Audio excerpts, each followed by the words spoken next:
game scene. Oh wow.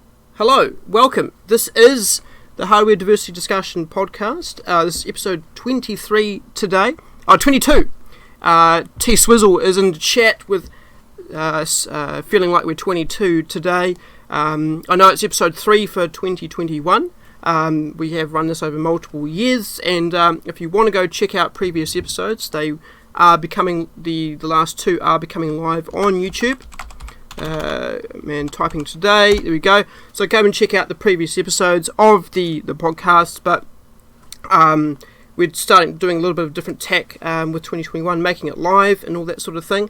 As I keep saying at the start of every episode, we will be keeping a little bit of an eye on chat, but this time around, in comparison to previous episodes, the alert box is off, the chat box is off on most of the scenes. So if you want to get noticed, please try and keep the chat on topic. If you want to add anything, we'll respond to that.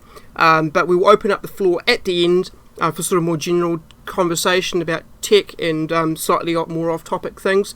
We'll see how our guest XenosAce goes today with keeping a little bit more PG. I don't know. We can be a little bit wild. We can be a little bit wild. I don't mind. It's going to be a bit of a test because next week I've got a bit of a different guest on as well, and it's going to be interesting to see what their takes are on the topics that I have as well. We've got another few slots left also, just before I get into my sort of self-promo stuff, and then we'll get into Xenos very, very shortly. We've got one slot left for 2021 on the guests. So if you are interested, please feel free to contact me on all my platforms. I've got the Facebook group, which is coming up very, very short, which is there now. We've got you. Feel free to DM me on YouTube if you're watching that, on Twitch and on Discord. I'm happy to sort of hear your sort of expression of interest, I suppose you want to call it. So, we'll now bring him on. Say a big warm welcome to the man himself this week. I'm very, very pleased to have him. XenosAce. How are you? Oh, live scene. There we go.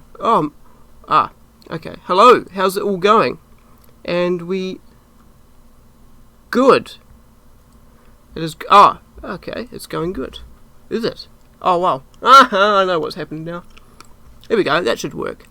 Live troubleshooting. Always the best. Yeah.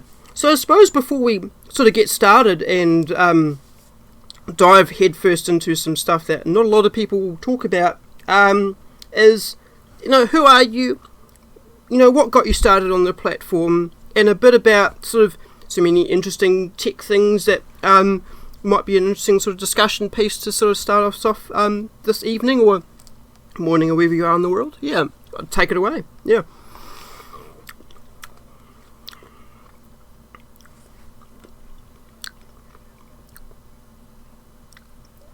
Yes.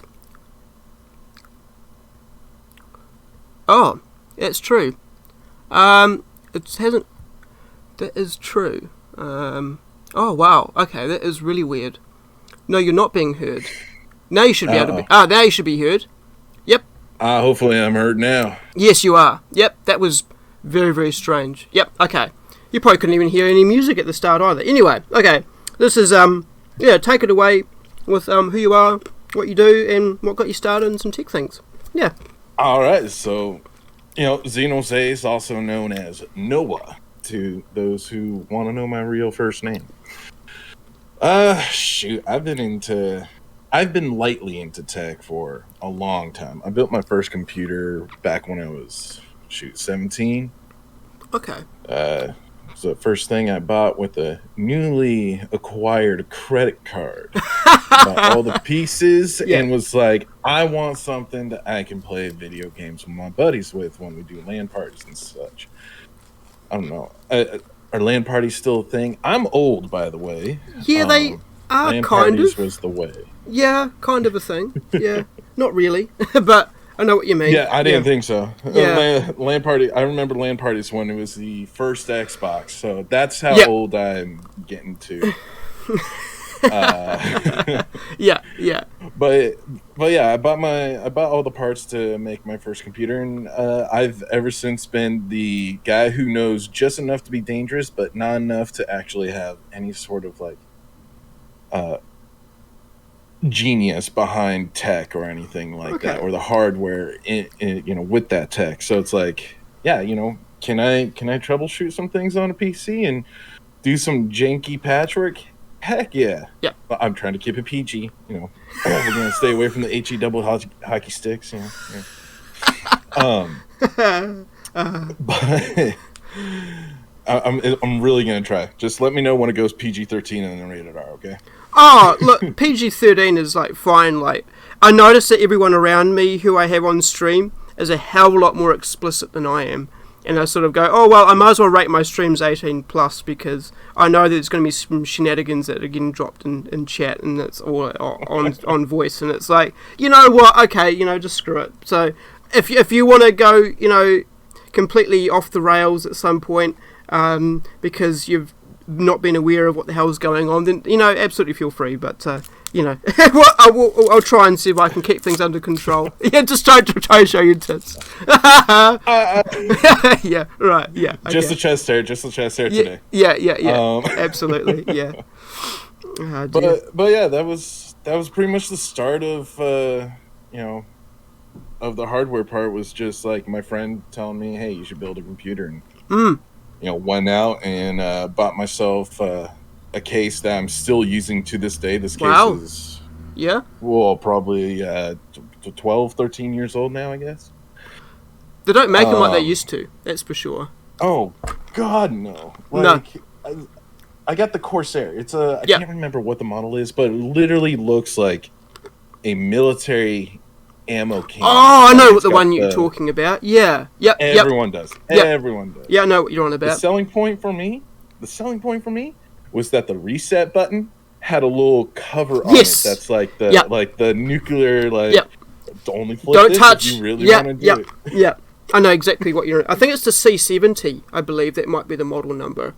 Yeah, I think so. I think you're right. They had the green, the OD green, and the matte black. That's one. Stealth black. It was amazing. Yeah. I know exactly. Oh, crazy. I think a lot of the cases nowadays have an emphasis on looks. They don't have an emphasis on a lot of functionality and a lot of airflow. I suppose that's the main concern, because if your computer heats up, it's not acting in optimal performance, and you're not getting the performance that you should be seeing from the numbers that you're looking online, because your case is restricting your performance. And it's like, why the hell have they gone and put glass panels everywhere with no ventilation at all and thought, that's a really good looking device, let's sell it? And it's like, it's not functional, dude. It's just not. No. And it's like, you've actually got to do a little bit of research nowadays of not buying a cheap case, because otherwise you're going to be limiting yourself not only with what you can put in it, but also how it will actually perform. And it's like, it's certainly crazy that people would rather own an iPhone than actually go and try and mess around with an Android these days. It's even with PCs, like customizability and all that sort of stuff just isn't there, and the aesthetics is more important than actually what it does. So and that's why I'm a big fan of the all-in-one systems for cooling, because I don't do enough airflow, and I know it.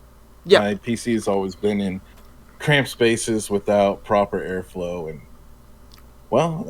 I do have to say, all-in-ones are amazing. Talking about like the liquid coolers. Yeah. The all-in-one liquid cooling. Yeah.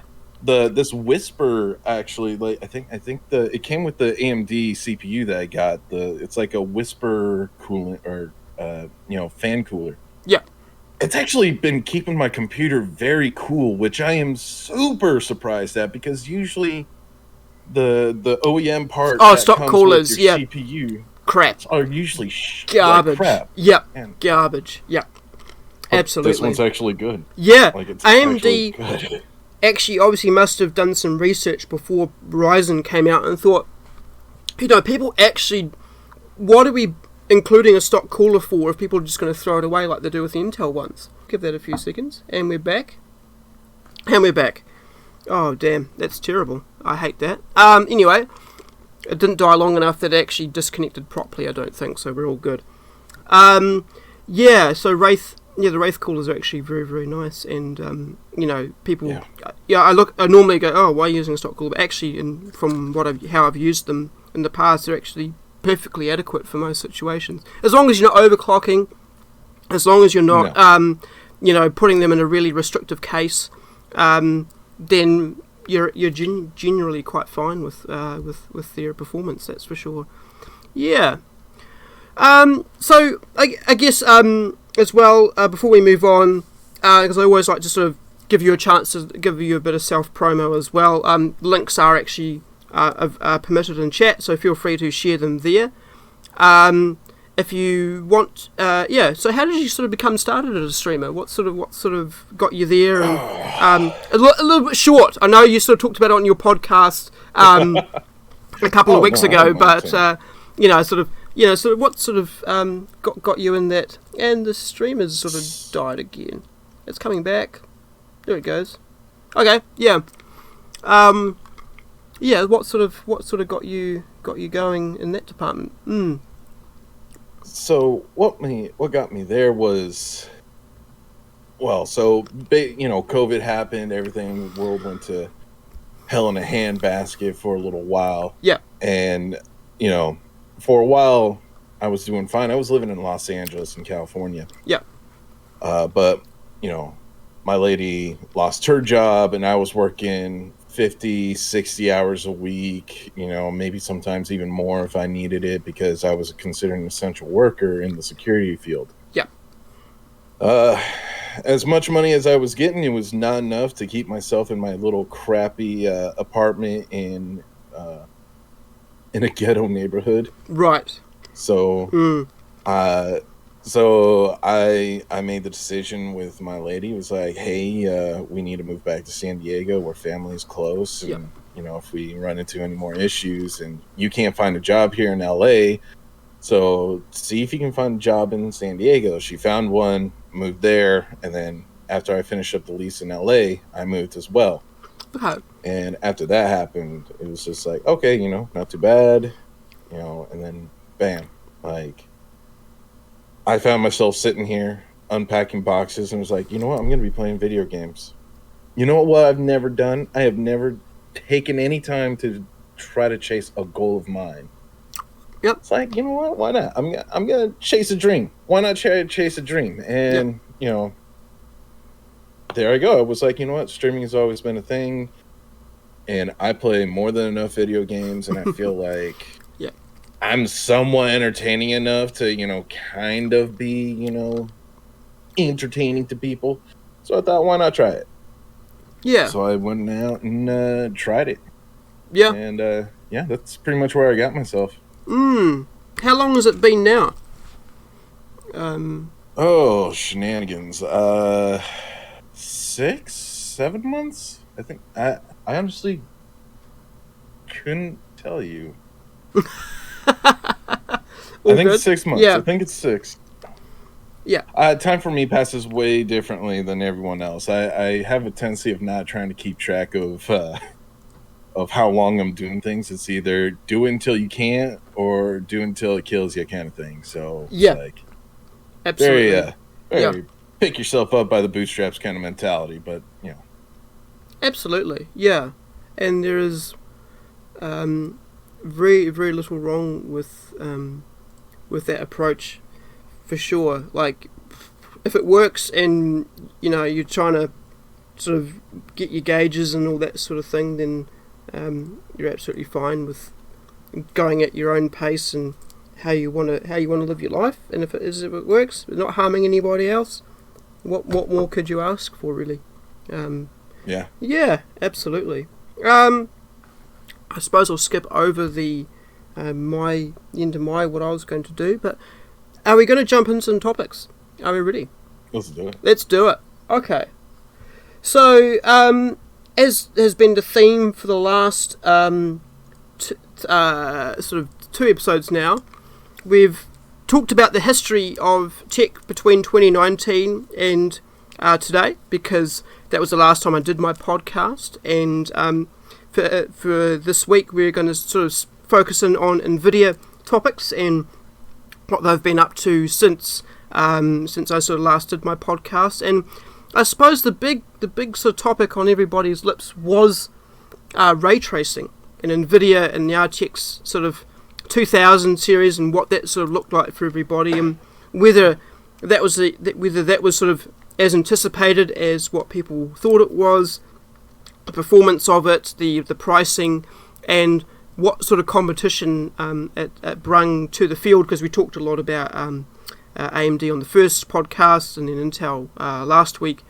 So I guess we're sort of going to cover off the last of the big 3 tech companies so far. And I guess, yeah, sort of to start things off a little bit, really, it was like, what were you doing when the RTX 2000 launched, and where were you in the PC space, and was you like, do I need an upgrade, to this? Yeah, sorry, Cypress. I'm just going to say sound alerts are off. Yeah, I don't want to sort of distract ourselves from the podcast this week. I do apologise about that very, very much.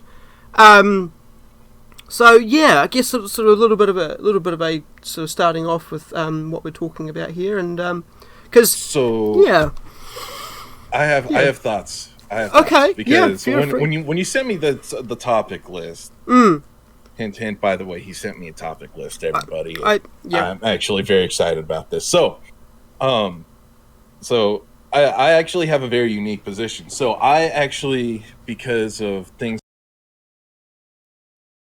Hi there, it is Carsman50. This is a little bit of an intermission here today.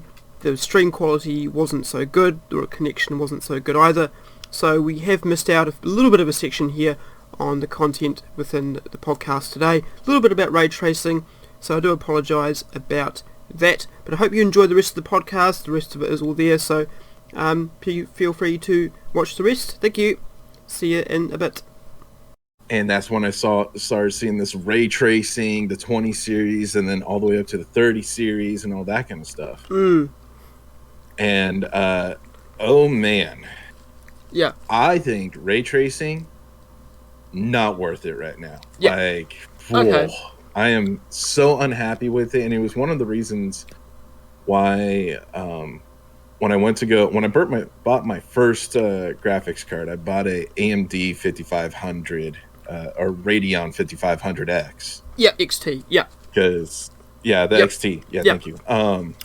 And it's like, you know what? I'll definitely, I'll pick that up, because it doesn't seem like it's, it's got the ray tracing components for it, but it doesn't, like, they're not pushing it. Yeah. So it's probably not their biggest, goal on that. Yeah. Lo and behold, I ended up trying to put in my PC, finding out that when you swap out CPUs, well, there goes your legit copy of Windows. Oh, with GPUs. Yes, I think it can. It can. Yeah. With the CPU, actually, because I rebuilt the whole PC. So it was like motherboard. The only thing that was the same was the case and the hard drives that I had in there. Yeah. And then lo and behold, so my expertly, not officially, but officially to everyone else, legitimate copy of Windows was no longer active, and didn't realize that was an actual thing that would make a graphics card from stop working. So I ended up selling the 5500 XT, thinking, well, it's not gonna work for me, and ended up buying two 2060s instead. Yeah. Okay. And the 2060s I've been super happy with. A little less happy in the fact that I had to buy the second one after the fact, because of the fact that when I tried to set up a two monitor setup, for some reason 2 monitors was not okay on one GPU. That's so weird. It's like, yeah, it was weird, but at the same time I was like, I was honestly not putting a second one in there because I was just being lazy and didn't want to. It just wouldn't straight up not happening. Yeah. Yeah, for some reason it wasn't happening. It was like I'd plug it in, and all of a sudden it's like, oh yes, we can see this one monitor. It's like, oh yay, cool. I have one monitor. Where's my second one? Oh, it's not working. Okay, cool. Well, now I'm sad, and I was just like, I have the second 2060. I was just gonna sell it because this is when you could sell a 2060 for $600. Yeah, exactly. After I bought it for $200. Yeah. Before all this happened. And so it's like, I'll just put it in. I'll stop being lazy. I'll put it in there. Now everything's working fine. I'm really sad that you can't SLI anymore. That was something I was planning on doing. Yes. Yeah. Exactly. Yeah. But, the ray tracing is something that I always turn off in everything. Even though I think the 2060 series, you actually do have the base minimum of ray tracing. Correct. Yes. I hate it. Yeah. It messes every single game up that I have. It actually, when I turn it off, I get more frames, which is kind of opposite of what they say. Yeah. So, I'm, maybe with the 40 series, maybe that will eventually, they'll get it right. Yeah, it was the big thing with what was going on at the time was like, we've got this new, it just works. Everything just works, ray because they spent 10 years on development. And honestly, like, if you've got a 2080 Ti, if you had one at the time, and you're playing Battlefield 5, I guess it was kind of playable. Like, you could get away with it to an extent. But with DLSS, which I didn't actually include in the topic sheet, but you can talk a little bit briefly about that, which is where they use the AI engine within the RT cores to upscale your image to make it look clearer, even though it's not the real image. It's pretty good. You can sort of see better performance if you have RT on, especially if you've got a lower tier GPU. And you're trying to play something in like 4K or 1440p, and it's just not doing it otherwise. But I think personally, ray tracing isn't the future. Even though they're putting a lot into the hardware in it, the 5000 series did have a little bit of support for it. The 6000 series AMD cards do have a bit more in there as well. But the 30 series and the 20 series obviously really pushed that forward, and even though it's like this is what they're wanting to do, there's a new technology that's been in development more in the open source space that's called path tracing. And basically, instead of using one light source to produce the rays to render the lighting within the scene, path tracing actually uses existing sources within the scene to create the light and bounce that off, and trace the path of the light to actually create, the occlusion within the environment, rather than the actual particular the external lighting source. Obviously, it does still require like the sun or a lamp or something like that to actually create it. But that seems like a hell of a lot more realistic, way of creating occlusion. Yeah, carry on. Is that an AI software? Yeah, sorry. Is that an AI software? It's obviously going to be AI accelerated. Like, it's going to be something that will require dedicated hardware within the GPU to produce a different form of lighting compared to traditional rasterization. But yeah, so they will require that component. However, it seems to be a lot less taxing than ray tracing, because you're not relying, the calculations that they've been able to develop for it seem to be a lot more lightly threaded heavy compared to ray tracing. You're taking an ad break right now. Oh, there's an ad break. Oh, lovely. I haven't turned them off. It's probably a little bit late to do that now. Oh well, that's okay. I see 15 seconds right now. I'll let you know when it goes back. Okay, yeah. Well, I've turned them on, and then I haven't worked out how the hell to turn them off. Actually, yeah. I know. It's like you think, we're back. Cool. Okay. So yeah, it is AI accelerated, but they seem to have optimized it a lot more for both parties rather than having the dedicated proprietary engine that's Nvidia uses for their technology. So it's interesting, and to see where that goes. And I suppose we could, in terms of talking about ray tracing, we can sort of move on a little bit to the more non-ray tracing performance in comparison to what previous generations were about, and that was the 10 series GPUs, and what the 20 series bought. Obviously, this article has a really in-depth breakdown of what the technology is, how it all goes about. We sort of discussed that reasonably well in depth, and obviously ray tracing is good. We've got what about DLSS 2.0? Yeah, okay, we talked about that a little bit. I was going to say, actually, that technology for the path tracing that you're talking about, it's actually not new. No. It's actually fairly old. It is, yeah. It's actually, there's a simpler version that's actually used in cell phone cameras, actually. Oh, really? So, so this is something interesting. So you know how cell phone cameras somehow seem to get better and better and better every single time. Yeah. Well, it's not the hardware. No, actually. It's not. That's getting better. It's actually the software inside, which is actually an AI software.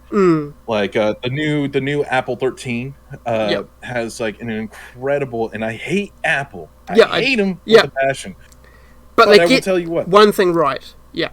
Their camera software is really good. Yeah. And it's like okay, which actually, it's kind of crazy because there is it's just a very high-tech version of this path tracing, and for granted only like one frame or multiple images depending on however it is, but it does actually fill up some of the pixels with better looking AI generated detail. It's like oh, this guy's mustache is appears like it's going out this way, let's clean it up and actually kind of like do something. So while yes, the pixels may be there for some things, but sometimes you're taking 4K shots and the camera's only rated for like 1080, maybe 1440. Yeah, exactly. When it comes to like an actual image preview.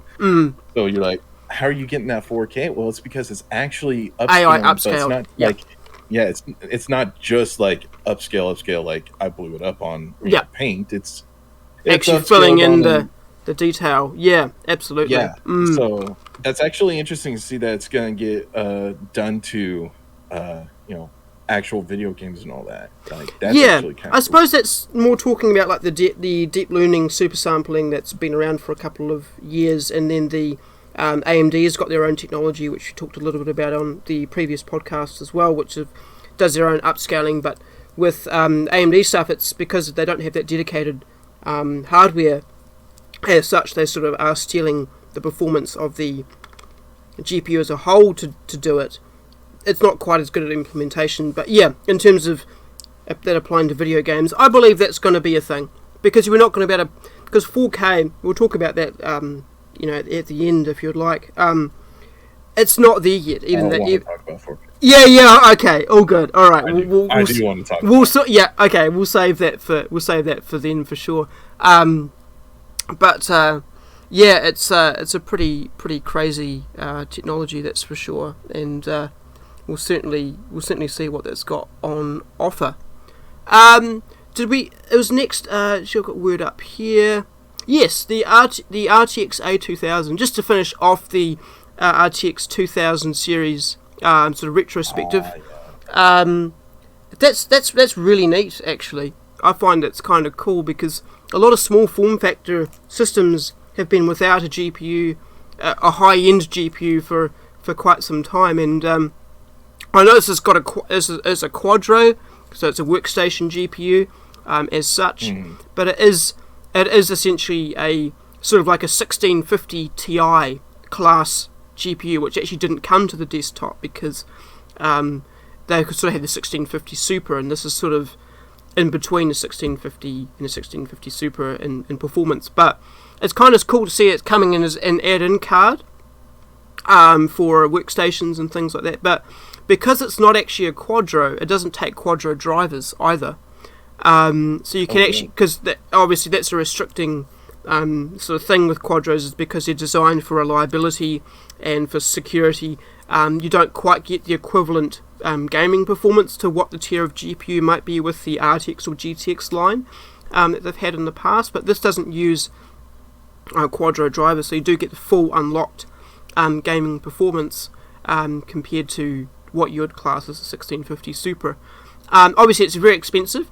It's $450 US, which is like crazy for a low profile GPU, but for the form factor alone, it's kind of neat, because like all those old HP desktop systems and those Lenovo and Dell ones where you can't fit a normal GPU in. A lot of those low profile GPUs that you put in them are just like rubbish, like GT 1030s, the GT 1050s and stuff like that, which are just, you can't even game on them properly. But I think with this, if you manage to get a hold of one for like pennies on the dollar in like a couple of years' time, because all the businesses will have just thrown them out, then actually it might be a decent upgrade for an old like 4th or 5th gen or 6th gen wee small form factor. It's only because it only consumes 70 watts, so you don't even need external power supply, power cable for it. So that's actually really, really neat. Yeah. So my biggest problem with it though is, it's a workstation GPU. It's as someone who's so my previous job actually had me working. It was a security job, but I was a supervisor for, basically camera security. Okay. We had hundreds of cameras pulled up on 4 monitors. Okay. Yep. And so I actually have a lot of experience with like workstation and seeing, different GPUs being built into our computers, because our workstations were actually IT built computers. They weren't like, hey, we need workstations, so Dell provide us with this, or Lenovo or whatever crap. It was actually, parts bought on Amazon to put together, and it's like custom built. Yeah. So I will say there is a, certainly would a 3090 be amazing in that kind of a workstation? Yes, but it's not using the right resources that, workstation GPUs and gaming GPUs, or just overall general GPUs for general use, are very different in my experience. Like, there was one that was workstation, and it was actually had workstation parts in it, and it ran a lot smoother because it was processing the stuff that needed to be,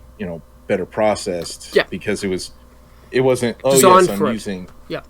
It was actually designed for like, hey, I have 60 to 80 cameras on this one screen, plus another 60 to 80 on another screen, and then times that again by 2, and we had a 2080 in one of ours, and that thing would not run 2 screens for its life with that many. But the workstation that I had, it had some sort of like Lenovo, Intel or something in there. It was a proprietary specialty one that was probably bought used, but it could run 2 screens with 120 plus cameras on it on those 2 screens, and it ran a lot better than the 2080. And I was like, no way, you're joking. Yep. So like, there's something to say, like, it might be a nice upgrade for if you got like, a 10 series, but I'd say put your money more towards 2080 or even a 3060 if that's going to be the case. For sure. Like it's kind of like you're paying for the size of it. All these, and obviously because it is still called a Quadro in name, they're going to charge a premium, because obviously workstation stuff is, a lot more reliable. It's a lot more secure, and the software is built for what you want, what you need to do with it, rather than that. But it still has the ECC memory. It still has the particular stuff that would help with workstation tasks, but as I said, it's a lot more of a gaming GPU than it would be a workstation GPU, even though you can sort of dabble in both, no doubtedly. But I just thought it was really neat to sort of see the real tiny GPUs sort of coming back, because we haven't seen them for a long time, and I just thought I'd sort of share that with everybody today. I honestly thought it was a laptop GPU at first.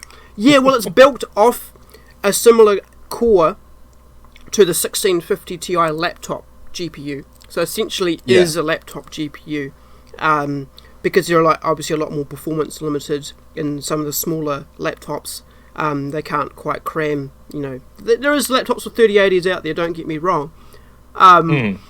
But, when you're in a performance limited and a thermal limited, and a power limited situation, then this would be, really, and obviously with those small form factor systems, that's sort of where you want it, absolutely. But, as I said, for anybody else out there, it's not your market, that's for sure. But, I just thought that would be, interesting to share, no doubt.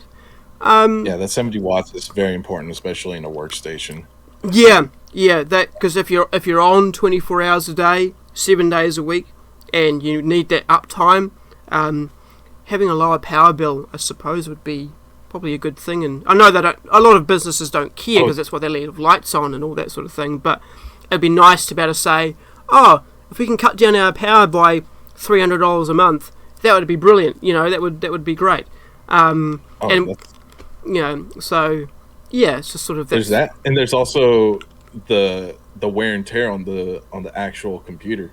And accessories, because the power workstations have a tendency, if their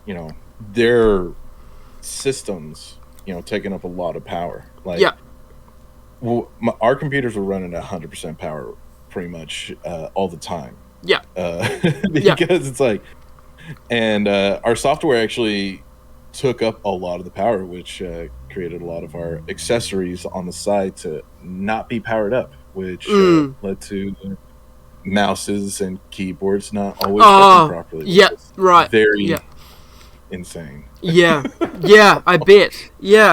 It's crazy, actually. But they are built for it, and as we're saying, with the reliability and the security, and the performance, because it's built in a certain way and the components are designed in a certain way, you certainly are at least guaranteed a little bit more of your performance, compared to like a gaming system, which, even though the reliability of them have come out a long way, they're still not, I don't think they would give you a warranty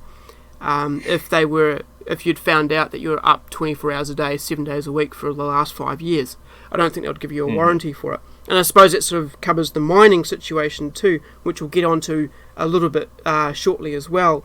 But, they don't give you a warranty if they found out that you're mining on GPUs and stuff, because that sort of goes into that 24 hours, 7 days a week, 100% sort of usage all the time. So, to finish off, I thought we were finishing off, but no, we haven't talked about the performance as such of these cards, and actually, is that top covered there? No, okay, we are actually into RTX 3000 now, the current gen. I guess, because obviously there was a massive hype around RTX 3000, wasn't there? Like, it was just going to be the killer blow to AMD and to and what they would, and obviously they really went out of their way to produce something that was a real generational leap, because compared to the RTX 2000, the only card that was actually genuinely faster than the 1080 Ti, which is the previous gen flagship, was the 2080 Ti, and then the RTX Titan, the first gen RTX Titan. So it was good to see that the 3000 series was as highly anticipated as it was, because it's, as I said, it was the true generational leap compared to the 2000 series.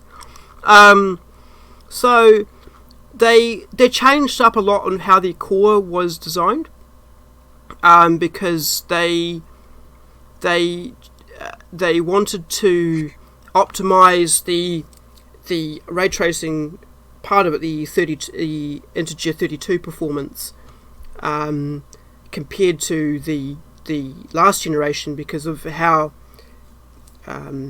broken up that was, and how little resources that particular aspect of the card had compared to what they have now. Because of the cache, they've upped that quite considerably. They've added more. They've added that the bus width of the integer 32 is now a mixed FP floating point 32 core as well, and it just seems to be a hell of a lot more put together, and optimized for those AI capabilities compared to what the RTX 2000 was all about. And because they've changed the name of their scheduler, SM. Oh man, my English is broken today. But it's just, the shader core, then what they class as a shader core, because normally it would be made up of those three components, but now they've changed it to actually be a mixed sort of setup, as I said before. So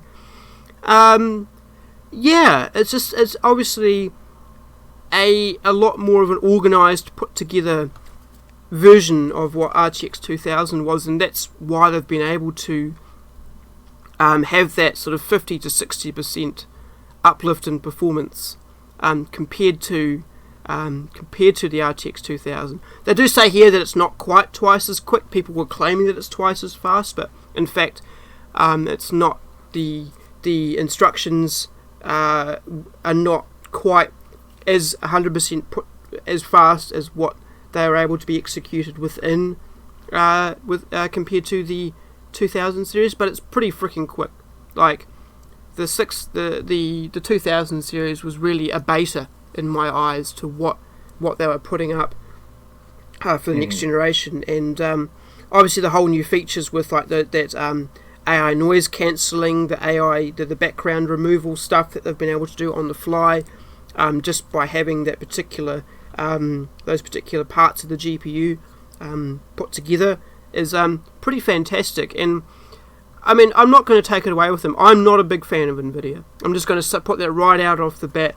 But I've got to learn to be, objective, rather than subjective about what I'm talking about. And you've got to cover what's out there, and you've got to hand it to them with what they've done and what they've been able to achieve.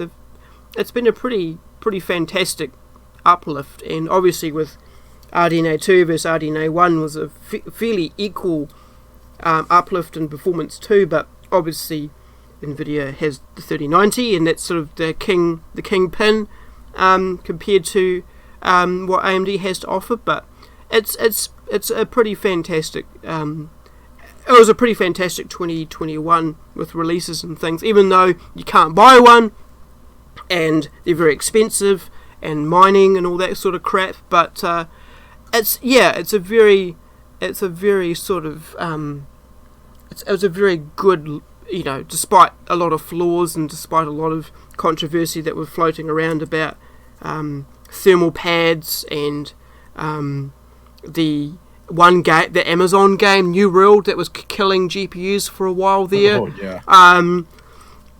It was a pretty fantastic situation that Nvidia has sort of created with their GPUs, and this is sort of the what you'd recommend for people a little bit on this website here about performance and pricing, and just sort of obviously HDMI 2.1 is great, and obviously as I said, if you can buy one, that's pretty fantastic as well. But yeah, I don't know, I've been yapping along for like 5 minutes now. I want to hear your voice. I know how you feel about the subjective and being objective, because that's what I hear a lot of people with. For me, I have always been does the bang meet my buck? Absolutely. I've always been that way. Yep. Like, So I started out when I went to go build my first computer. I did a lot of research. I did a stupid amount of research because I was like, That's I good. want Really to build good. the cheapest, or at least not even the cheapest, but like the best bang for your buck computer. You know, like I want to spend, you know, only a decent amount of money. Yep. And some of that had longevity. Yep. So one of the things I found out was, you know, it's like I knew I wanted to go with a Nvidia 750 Ti.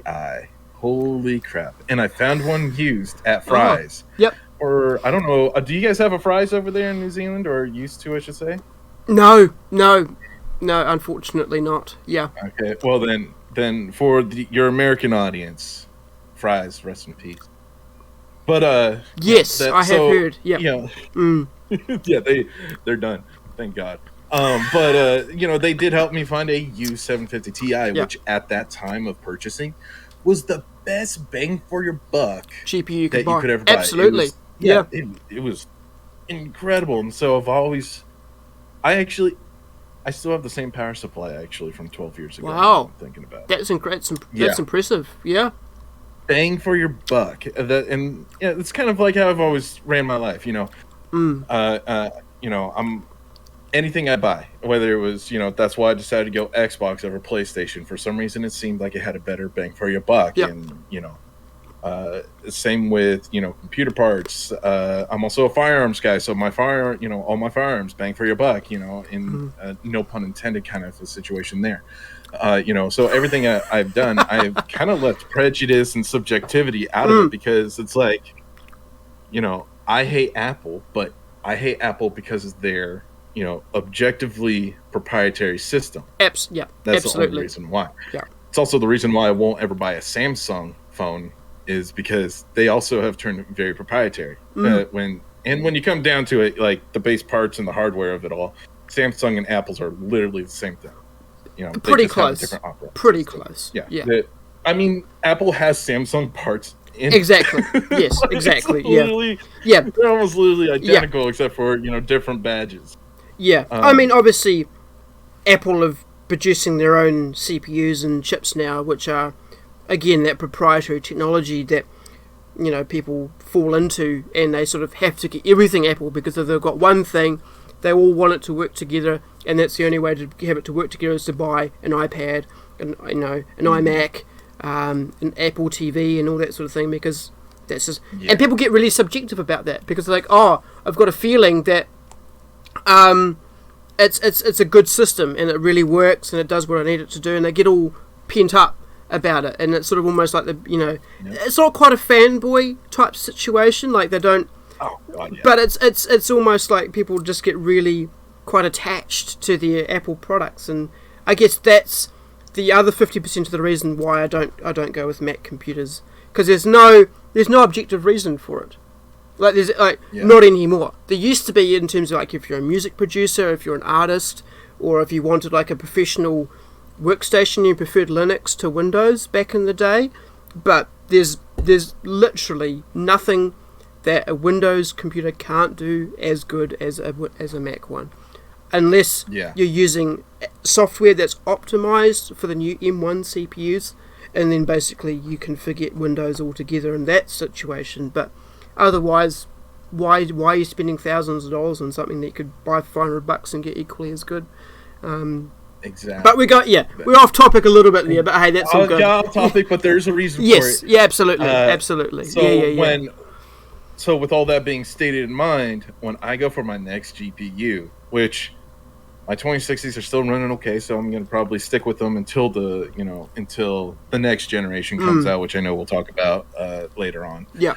But I'm gonna give it like whenever the new set of or next generation cards are coming out, or even the supers for this generation are coming out. I'm gonna wait until, you know, maybe 2 months down the line. Sure, I might miss out on a GPU, but I'm going to wait because I want to see how things stack up. Like my next GPU, the reason why I got the 5500 XT was because, honestly, between both Nvidia and AMD, best bang for your buck. Yeah. Like you get at least at the time of purchasing, which was pre-COVID, which means I bought the graphics card for like $500, which was actually on sale Yeah.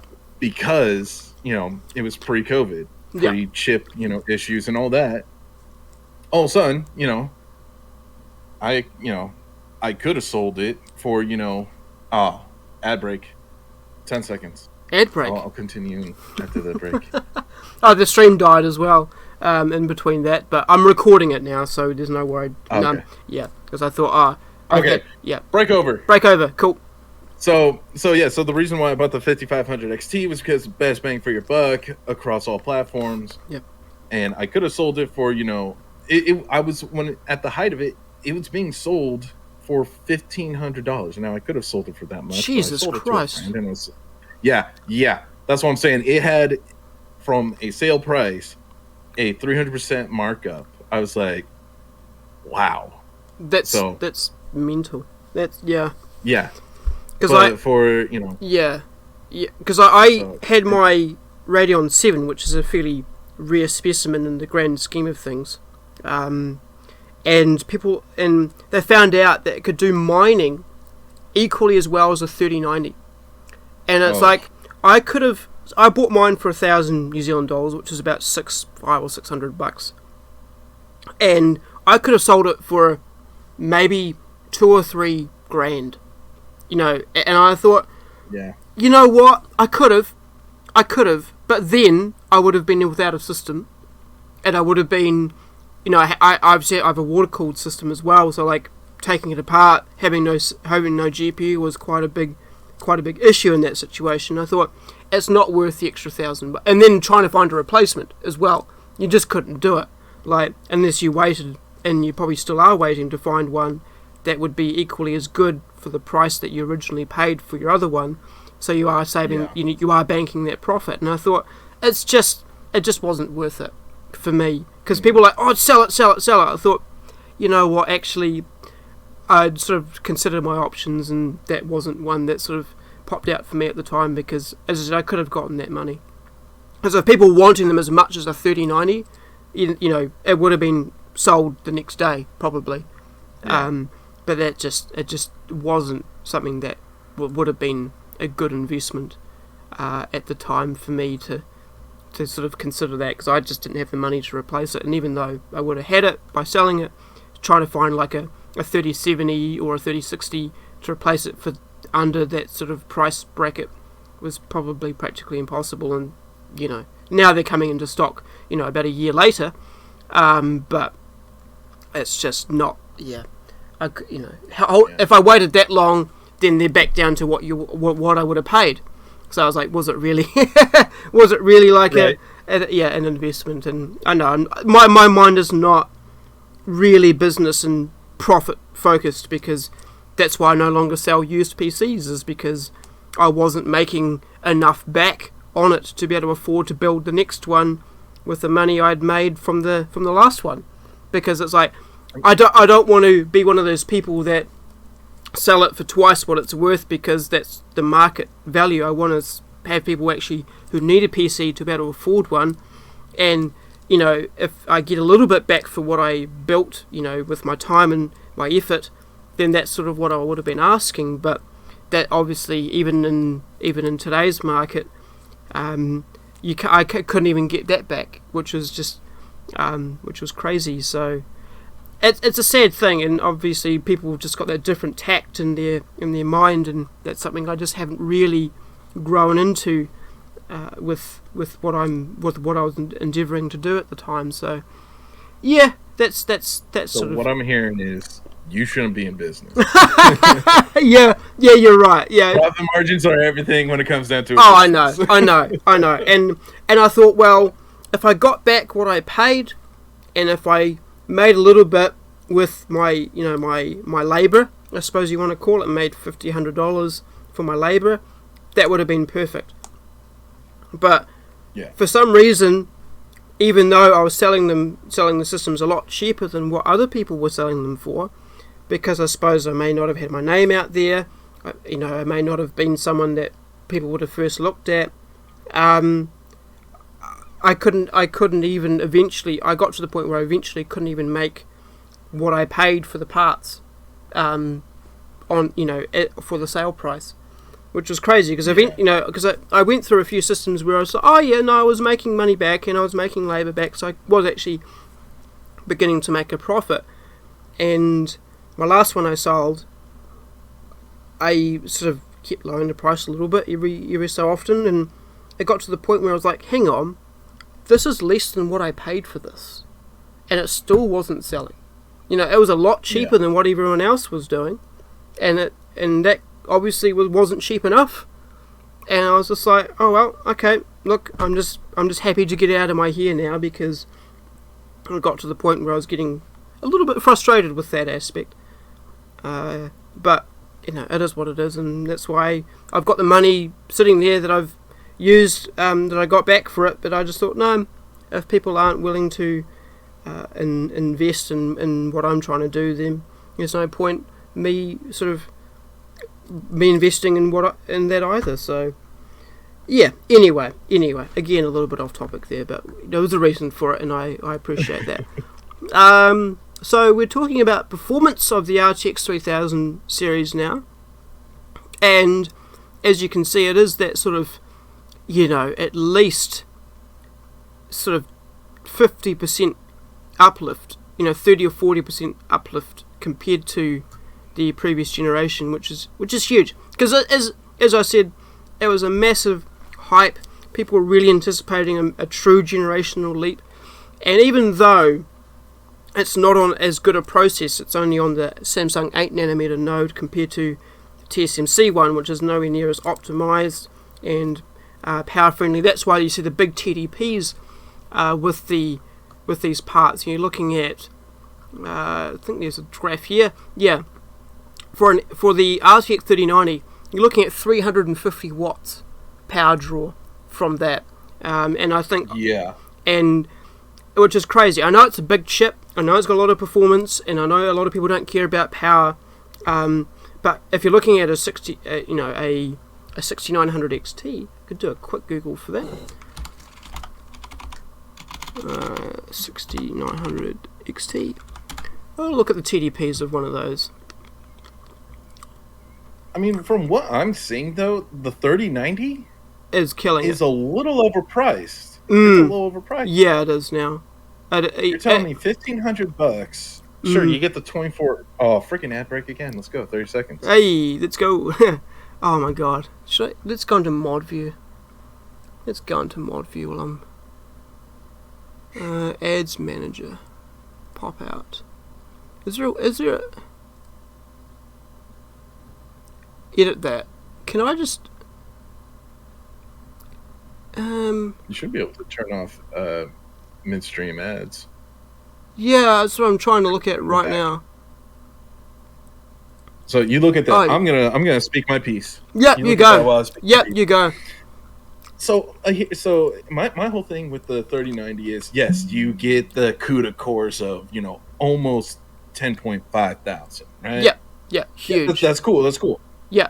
But when you're looking at everything else, the only thing about it is you get that 24 gigabytes is what makes that stand out over the rest of it, because otherwise you're looking at the 3080, which is $700 for 8,700, or $500 from the 3070 for 5.8 thousand. And it's like, I kind of try to, when back to my whole bang for my buck kind of deal.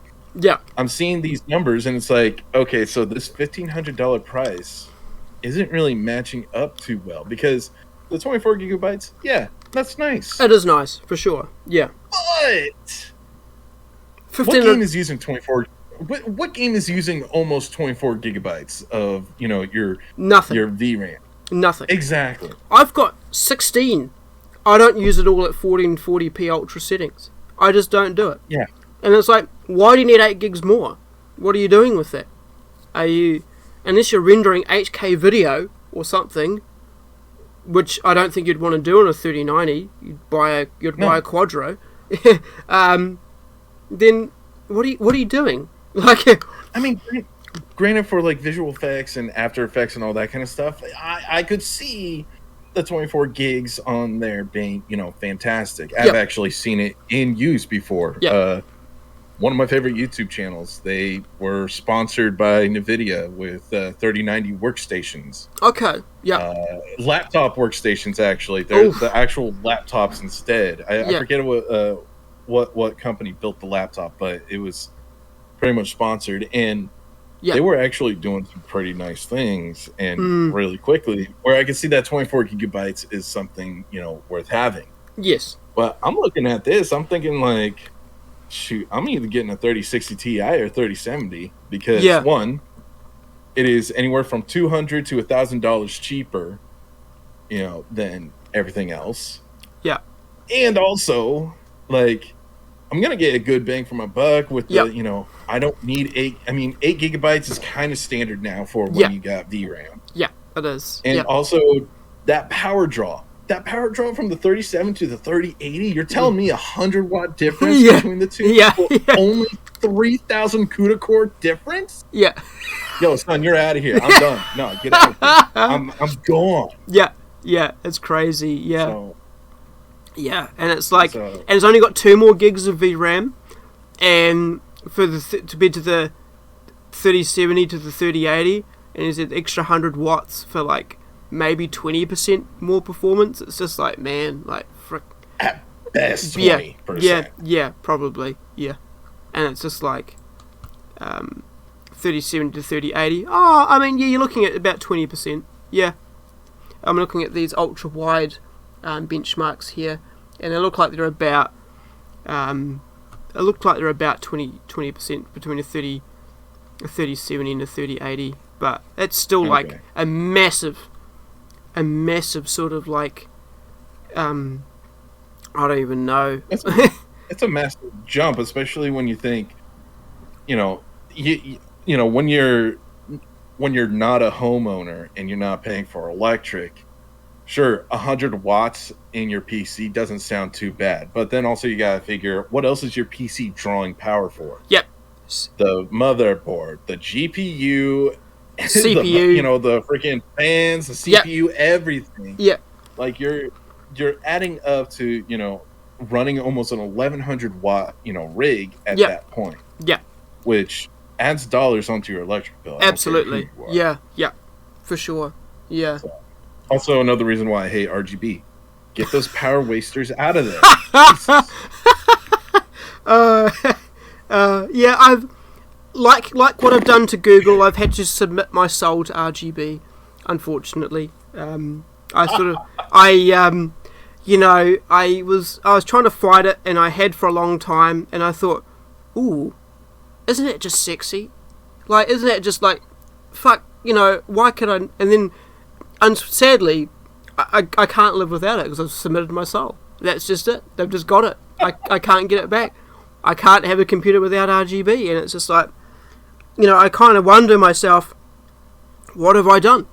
But, once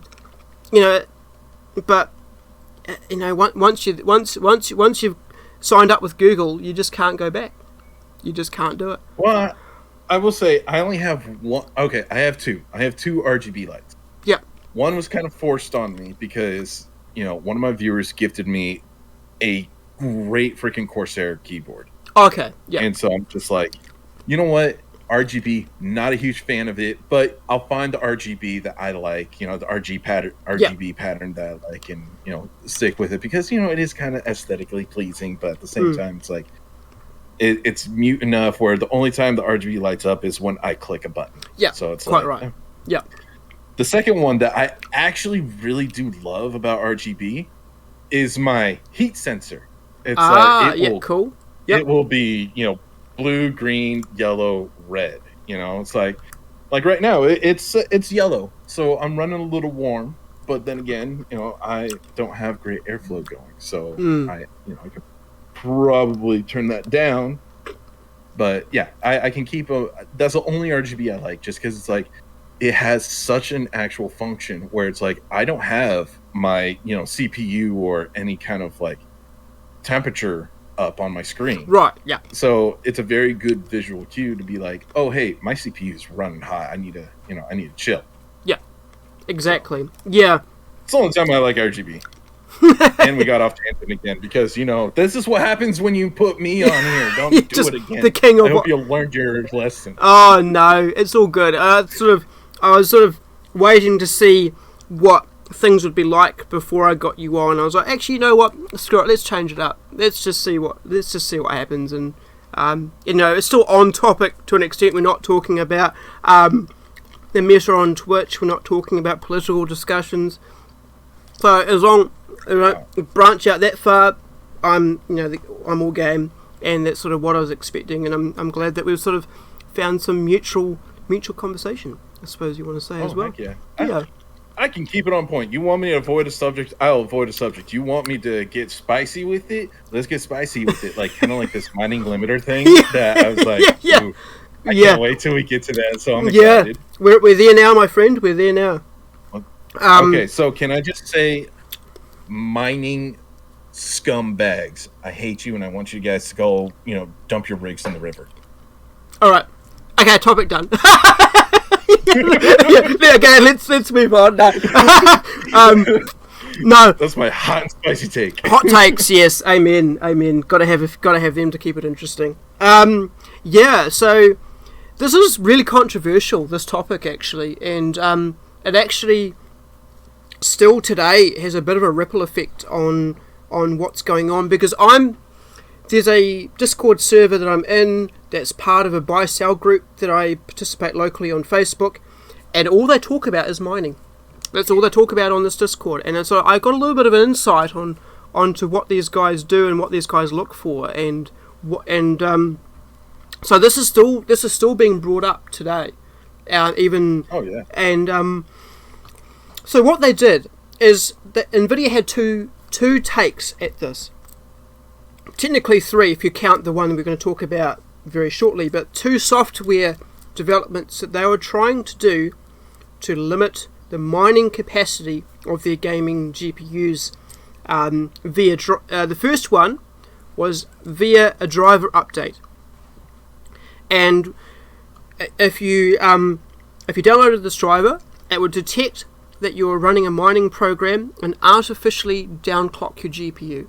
So it would actually basically limit your mining performance as long as you were running, if it was finding that you're running a mining piece of software, Ethereum or Bitcoin or whatever you want to run, it will know, and then it would say, okay, you're running this. We're not gonna run at 100% performance. And that got hacked within a few days. They found a way to circumvent that. The way they did it was actually, if you were running a game or another piece of software that would utilize the maximum performance of your GPU and were running the mining software in the background, it would run full mining performance. And they're like, okay, well, let's just put a game up, or a benchmark up, or a stress test program up, and then we'll just leave that on idle, and we could run mining. So, Nvidia got a little bit smarter. I suppose they've got a lot of money, a lot of time, and I suppose they were trying to look like they were fighting GPU shortages and things like that. And they released a BIOS update to your GPU, and they came factory with this BIOS, and you could only, and then the BIOS would detect that you're running a GPU with this particular, with a particular driver. And then that would actually cause some instabilities and then some performance degradation as well when you detect that you're running a mining program. And that seemed to have run well. I don't believe that has been circumvented to the same level as what the software itself was managing to achieve. And I suppose that's where the light hash rate versions came out with. Because they were factory with the BIOS update that came with the with the cards, because obviously the other BIOSes were they were sporadic, but now that actually Nvidia were like, okay, let's actually release a whole new line of cards that followed this particular BIOS pattern, and actually I think they had some hardware mitigations as well. but they actually, I don't think this has been cracked. I actually don't think there's a way. Oh no, it says it has been unlocked. Okay, yes, they've actually been able to unlock it, but not fully. It's not fully at the full mining performance as what you're expected with a non-light hash version of the GPUs. I thought it hadn't been cracked, but there we go. I haven't read my topics very well. And people were concerned that it was going to affect gaming performance, and I think it may be 1 or 2% because of how they've done their limitations within the BIOS to affect the mining performance. So of course, that may translate a little bit over to gaming, but if you're a miner, basically this is not for you. And that's what they were designed for, was if you wanted to go out and buy one. I think these are more expensive than the non-light hash versions. They were meant to be cheaper, because I think these are still more in demand from gamers. They can't, trying to produce two different models of the same card means that they're splitting up supply. So that means even though they're trying to say that they're fighting limitation, market, shortages, they can't supply enough light hash rate versions to gamers who still want them. So they're actually sort of kicked themselves in the arse a little bit with this, because they've actually had to. They're not just producing light hash rate versions of their cards, and so they've kind of had to split what supply they have into those two categories. So yeah, it was very interesting. And actually, before I move on, I didn't mention this in the AMD section of the podcast a couple of weeks ago, but AMD have literally gone out and said, we do not care what you use your GPU for. Like, they've just split out said, if you want to mine on it, you go and mine on it. Because they don't have the capacity, the expertise, and the support to actually go and make this move Nvidia has. And if they come out and say that, oh no, people aren't using our GPUs for mining, then they'd be lying to their customer base, really. And obviously, if they can't do anything about it, then they've got to come out and say it to at least be honest with their consumers. And Nvidia's kind of toing and froing about how they're actually doing this, and it's kind of a little bit funny. So, have you got any more hot takes? I suppose you want to say on this before? Yeah, I do. You do? All right. So yeah. Yeah, go ahead. So, I mean, I respect what AMD did with just saying, we don't care, we don't, because, the part of me that's like, do whatever the heck you want to do as long as it doesn't affect any other people, really kind of like resonates with me. Absolutely, because it should be something that you own. It's not a service. You don't owe anything to them after you've bought it. You know what I mean? Like, it's yeah, absolutely. Exactly. So, yeah. So for me on that, like, it's like, if you're gonna use the card for mining, that's cool. My biggest problem is these people who are mining are literally bulk buying these cards, which are supposed to be a wide general commercial item to the public. Yeah. It's not like you're buying the limited edition that that has a crazy amount of resale. It's basically the whole, you're buying an Xbox Series X for $500 and selling it around for $1,000, $1,500 depending where and what time. Like, you're literally I think it's a huge scumbag move that you're taking these cards, and that's why I'm kind of like, you know what, Nvidia, I respect what you're doing.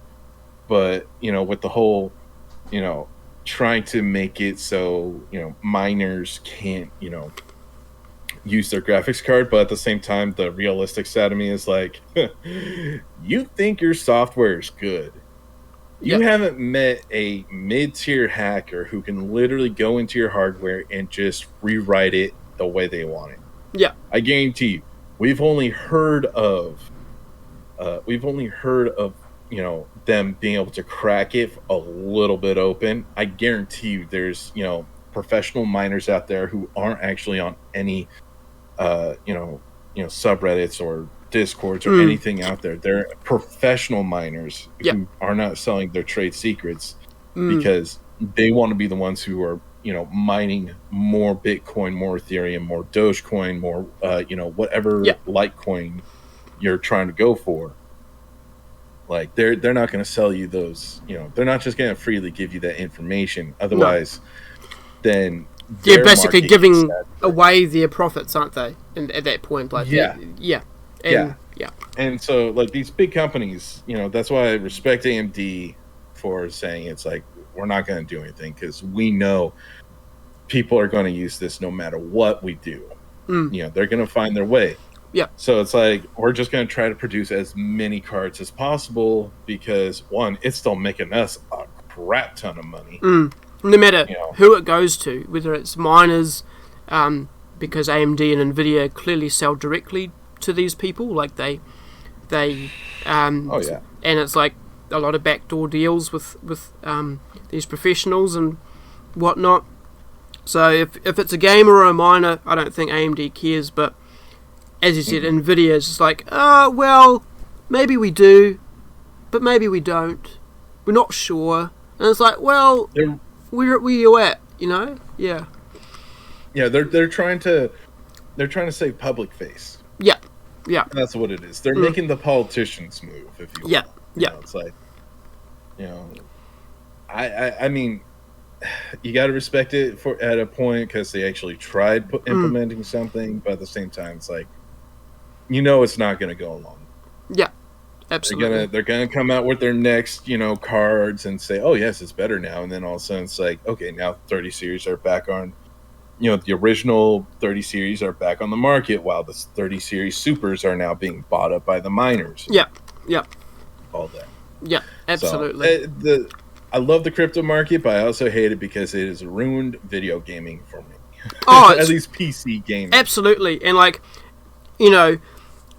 yeah, exactly, and like, not only GPUs that supposedly have shortages, cars have, a lot of cars have computers in them, and like a lot of, I think Ford factories were closing because they couldn't get enough components for their computers to actually bring the cars off the production line. They've got all these chassis, they're ready to go with their engines in them and all the mechanical equipment, but they can't actually turn the car on because they don't have a computer in it, and it's just like, that's crazy. Yeah. And so it's a very wide spread issue, and it's sort of a part of me, obviously initially it was COVID that was stopping this, but at the same time there's a little bit of suspect stuff about price increases and actually realistic supply of these cards, because that should no longer be a thing. They should have better caught up to capacity enough now where you can supply at a normal rate, but it's still not quite there. And I'm not sure where my tinfoil hat is, but I'm not putting that on right now. But it's just still very sort of it's very interesting. It's almost a suspect is my stream going down every 5 or 10 minutes. I wonder if they're watching, and DMCA is on my case, and it's like, no, I fucking can't be talking about this bullshit, Right? Yeah. I know. There's definitely something very suspect about it. Like, I don't know what it is, but my gut is telling me on a either corporate or maybe even governmental level, there's something going on. And which government? Who knows? Yep. I mean, we got multiple different governments who have investments into the crypto market, plus also computers running stuff like. Yeah, absolutely. I mean, it's been a thing here in. Oh, your string went down. Yeah, it is down again. It is. Oh, okay. I'll be back in a bit. Oh. No. Nope. Okay. No, I'm back. I'm here. No, all good. I was being summoned. I'm being summoned again. Okay. The summoning. Okay. I will... Stop using up all the internet. No, I don't. No, I've got an unlimited plan. It's all good. Okay. But, yeah, I don't know which government it is, but there's definitely there. Here we go, and I'm back. Cool. Yeah, stream's going down like every 10 minutes. That's why I don't stream during the day, because it freaking does crap like this. And I did it one Friday just to have a test of what the internet connection is like, and it's not good. But anyway, that's besides the point. Last part of the RTX 3000. I know we've been going on about this for a bloody 10 years now, it feels, but we're coming to the end. Laptops. I suppose we haven't really talked about laptops. We did earlier, but I don't really talk about laptops much because I don't like laptops. And it's like, well, do you buy one with an RTX 3070 or a 3080? It's like I don't know. Like I don't really keep up with laptops, because it's just like, why have a real high end laptop when you can just buy a desktop? I don't know. I guess laptops are very situational. Oh, for sure, yeah. So the only reason why I see you buy a high end laptop that costs you anywhere from $2,000 to $3,000 USD, of course. You know, with a 3080, 3090, or 3070, depending on whatever you're looking for, is because you're the creator on the go. Yeah, exactly. Or you're the gamer who is mobile all the time with, a solid internet connection. Yeah.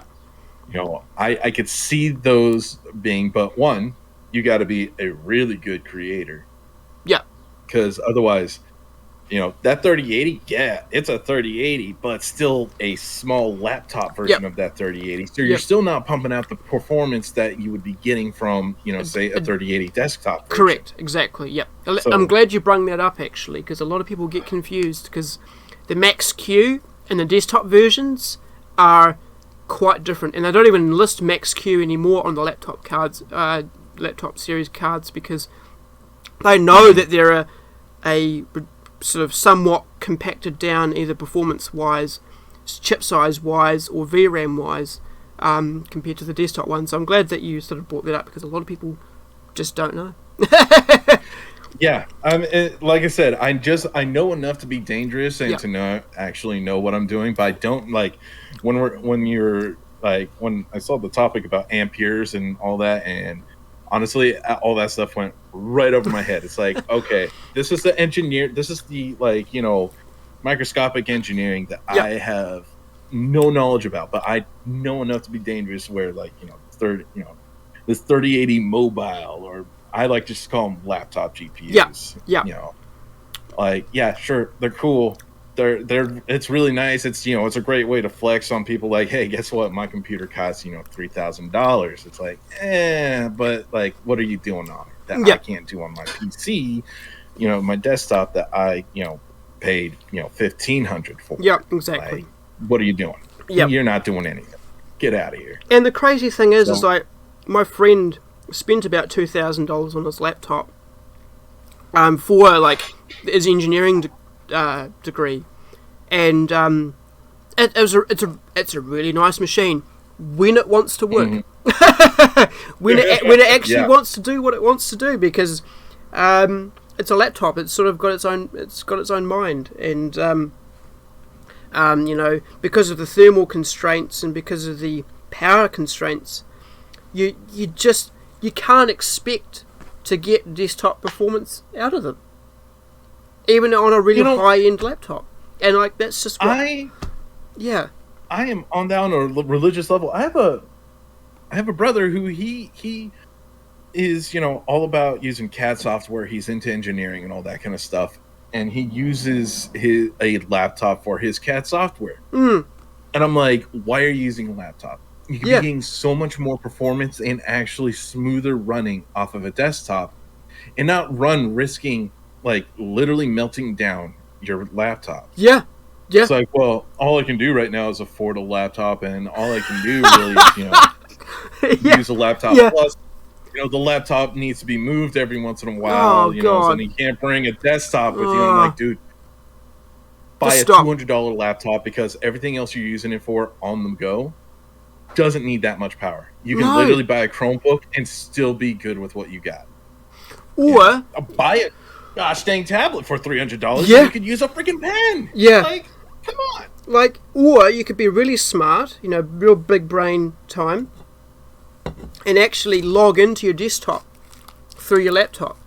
You know, actually, like, you know, like through the network. Remote desktop is a thing now. Yeah.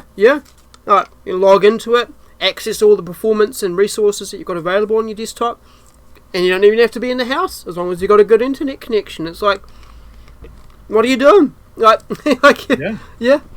It's just, it's crazy. It makes me sad, actually. It just makes me sad that people still believe that, just because I need to move my desktop every 2 months means I need to buy a laptop. I was like, no. Yeah. Clear your desk, or put your desk where you want to put it, and then sit there.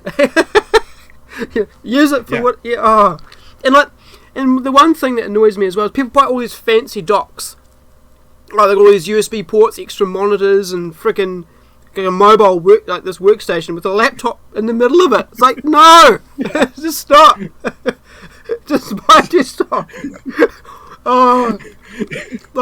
It's like, look, my laptop has a 3080 and I could run 2 other monitors off of it as well. It's like, you know what? I can still run my 3080 with, you know, 2 other monitors sticking out the side as well. Yeah. With a big third right in the middle at the same time, like, and I paid half the price you did. Yes. Yeah. It's just like, it just makes me so sad. Like, like, I love Thunderbolt, don't get me wrong, it's great if you want to hook up an external GPU to your laptop, but fuck me, like, why do they have all this real expensive setup and they've got a frickin' laptop in the middle of it? Just, it's just, unless, no. Thunderbolt, are you talking about the USB-C connection? Yeah, Thunderbolt 4, it's like that 40 gigabits dual lane PCI Express on a cable, essentially, that Intel has actually made open source because it was proprietary. That's why I see it now on AMD motherboards, which is kind of cool. But, like, it just, no. Like, I can understand it's really good, and if you need it to plug in, like, an NVMe SSD into, or if you want to run DisplayPort out of it, you know, go and do what you need. But, like, fuck, it's not, like, it's obviously just there to make the laptop users, like, to actually keep them in their mindset that laptops are a good idea. It's like, no, just stop. Honestly, the only time I ever justify raising the price on a laptop is you're telling me I have more storage. You're gonna sell me a laptop that has a terabyte of data, you know, storage on it. I'll pay an extra, you know, $50 to $100 for that. Hell yeah. But you're telling me, oh, this has 16 gigabytes of RAM. I'm like, okay, well, that's still laptop RAM. Yeah. Because that's not the same RAM either. Like, no. It's laptop RAM is slow. It's slow. People, and that's why that's kind of funny, because the AMD, the Ryzen-based laptops that sort of come out up until Zen, even more recently, they've been giving them single-channel slow RAM. No wonder they were like, oh, yeah, Intel laptops are so much better. It's like, because they've been giving them the right RAM. It's just like, no wonder, like, up until recently, they thought, actually, let's give AMD laptops the RAM they deserve, and they've come out on top because they've got a better CPU. Just they haven't given them the right. It's like, I'm putting my tinfoil hat on that Intel has been artificially limiting the laptop market. But anyway, that's we're on. Yeah, it's just crazy. Laptops are just. It's almost as bad as it's. Yeah, it's just bad. Just don't buy one. Unless only time you should buy one if it's $400 or less with enough data. You know, it should be used more as an external hard drive that can watch Netflix. That's the only thing. Do word processing, email, access the web. Literally all you need. You have your cell phone for that. Yeah, obviously, it'd be nice to have a 15-inch screen on this, though, you know, but that's... and a nice keyboard, I guess. You can plug a keyboard into your phone. Laptop keyboards are... laptop keyboards are garbage. Come on. For the most part, Come on. Yeah, the only ones really worth using are, like, Lenovo keyboards on laptops. Apparently, are nice, but that's it. I I am actually very biased towards Lenovo laptops. Against them or for them? I am for them. Okay. Very for them. Yep. When it comes down to it, best bang for your buck. Yeah. At least last time I bought a laptop, which was about 10 years ago.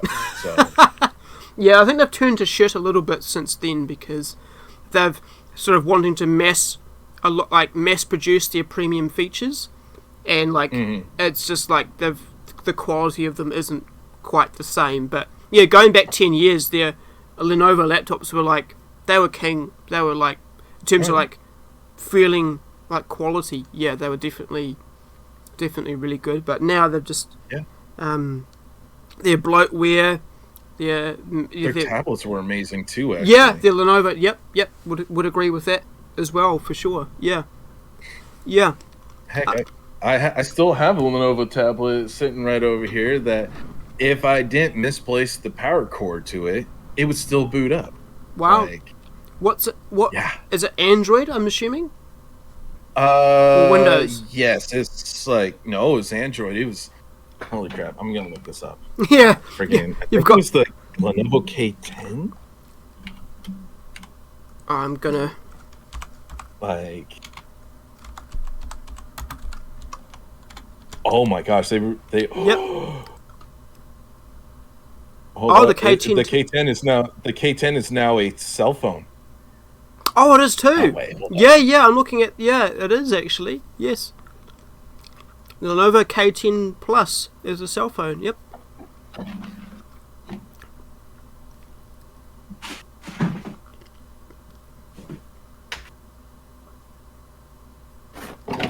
Oh, it doesn't have the model number on here. No. So, this used to be the K10. Yep. The K10 tablet. Yep. So it was the K10 tablet, and I was hoping to get some specs on it, but I can't find any specs now. So. Yeah, I think yeah. I'm just trying to see, because I've seen a Lenovo Android 11 tablet. This is the new K10 tablet. Oh, this is from like years and years and years ago. Like this was running. I think this was running a like Android 4.0, maybe even less than that. Like maybe like Snapdragon. Oh yeah, that's the CPU that would have been in it. Yeah. Old. Yeah, it is definitely. Yeah, it's an old thing. I can't even find the cable for it, or I can't find the charging cord for it online anymore. Oh, it's not even like a USB charging cable. No, it's a proprietary. This was back in the day when proprietary charging was, all the rage. Right. Every laptop, tablet, had proprietary charging cables. That's correct. At that time. Yeah. So I can only find the K10 being the new K10. I cannot find the old K10. I wonder if it is even a K10, because I could have sworn it was a K10, but now that I'm looking at it, I don't have the... Oh, it's called... Yes, I found it. Fuck yes. Oh, did you? It's Lenovo K1. Is it the K1? It's the K1, yes. Yep. 10.1 or 10.1 string. Yep. I'll send you a link on Discord as we speak. Yeah. There we go. Lenovo K1.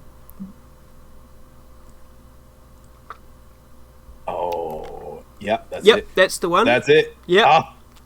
Yep. Man. 720p, 2 megapixel, selfie camera, 5 megapixel. 2011, dude. 2011. What's up? Oh my god. It's It was running off of Honeycomb. Oh wow.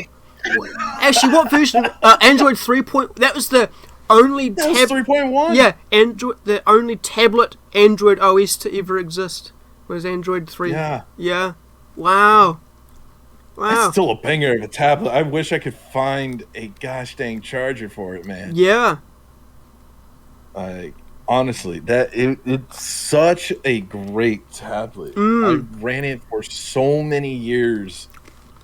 It's got an HDMI port on it. Oh my god. Yes, it has a micro HD. I actually have the cable right in here for that. Oh wow. HDMI. Yeah. 1 gig of RAM. Fuck me. Yeah. Oh yeah, that shit was slow when you started playing, some of that, HD corn, if you know what I mean. Oh yeah, right. Yeah. Or like Asphalt 8 or Asphalt games were quite demanding back then too, and oh wow, yeah.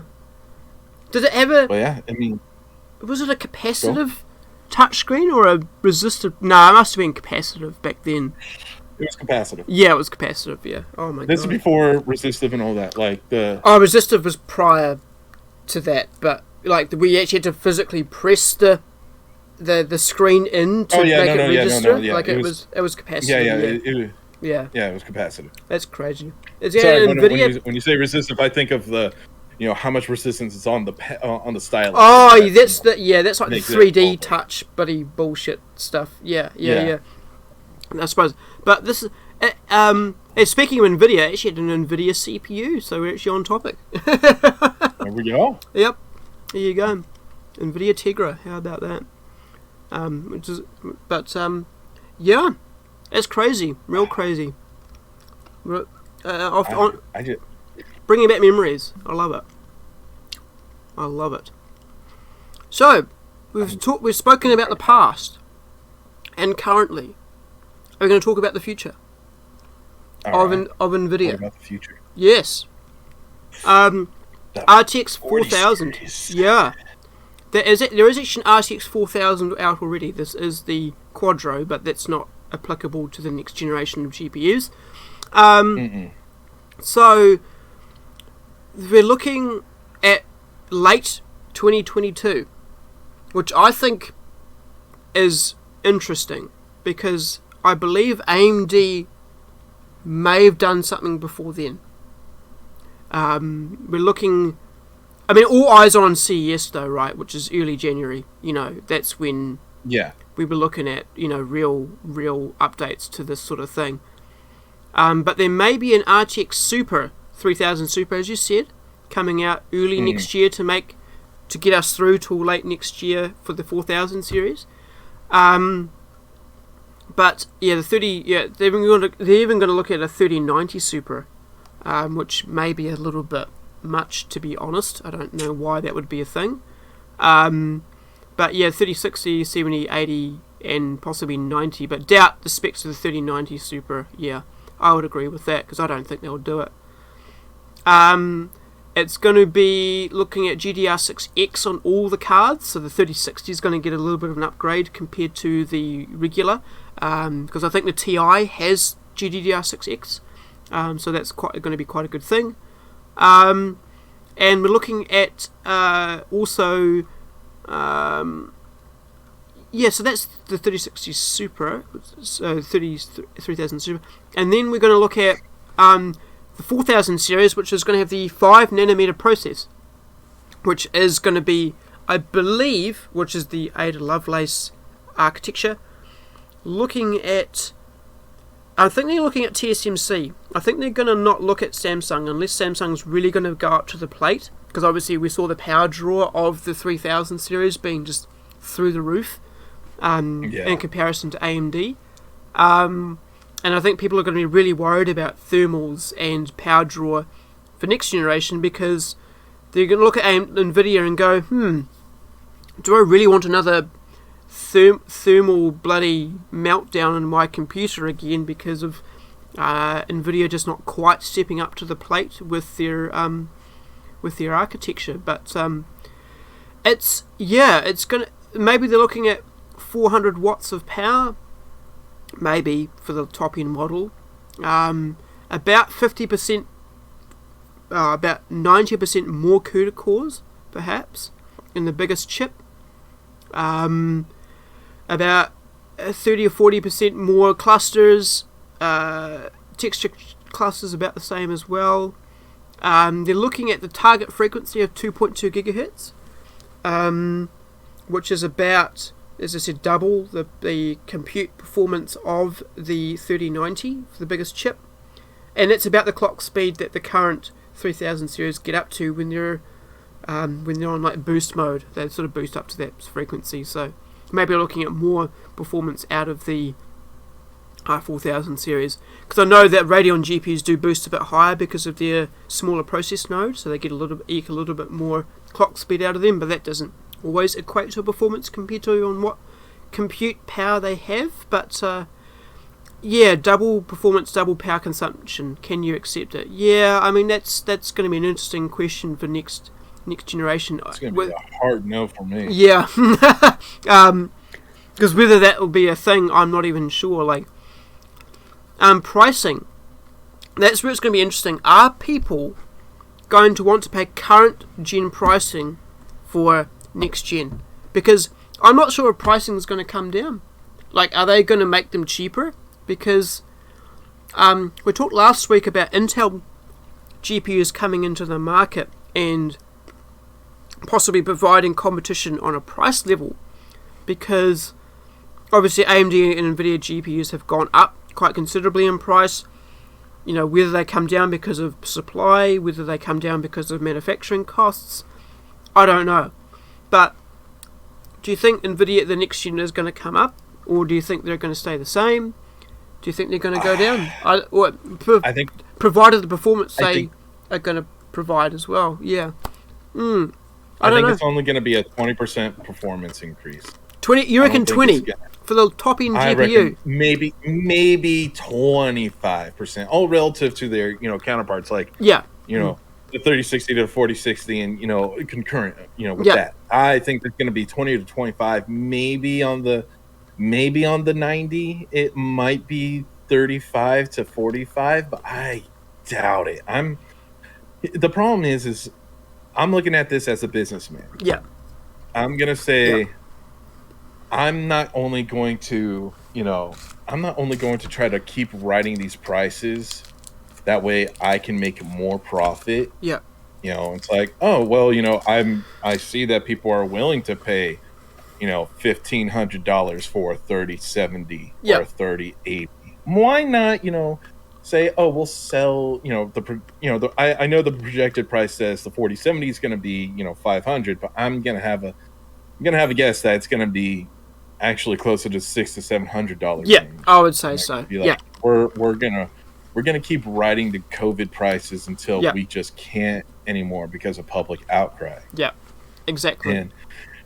And also, here's the other thing: they pretty much AMD and Nvidia have literally the PC building community by the balls, because it's like, oh yeah, by the way, you want to run our new 40 series? Well, the 4090 is going to run 600 watts of power. Yeah. And you're going to be like, well, cool. Now I have to replace motherboard power and supply. Also, power supply, case, everything. Fans. Like you're seriously going to have to end up almost rebuilding the full PC. You might be able to salvage other parts, but guess what? The motherboard's going to be like, oh well, the motherboard company's going to be like, well shoot, they put out the 4090. We need to have something that kind of matches that hype level. So here's a motherboard that is marketed as we can run as compatible with the 4090 series, with its power draw and all that kind of stuff. And then all of a sudden they're going to be like, you know what, this is the perfect time to pull out the new GDDR or the new DDR that we got going here, which could be 5, 6, 7 or tiddlywink 5. It's like like we don't know.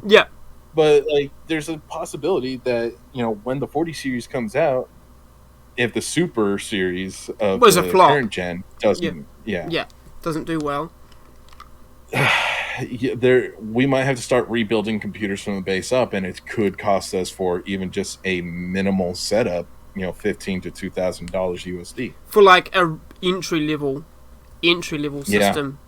Entry level, because I know they really have.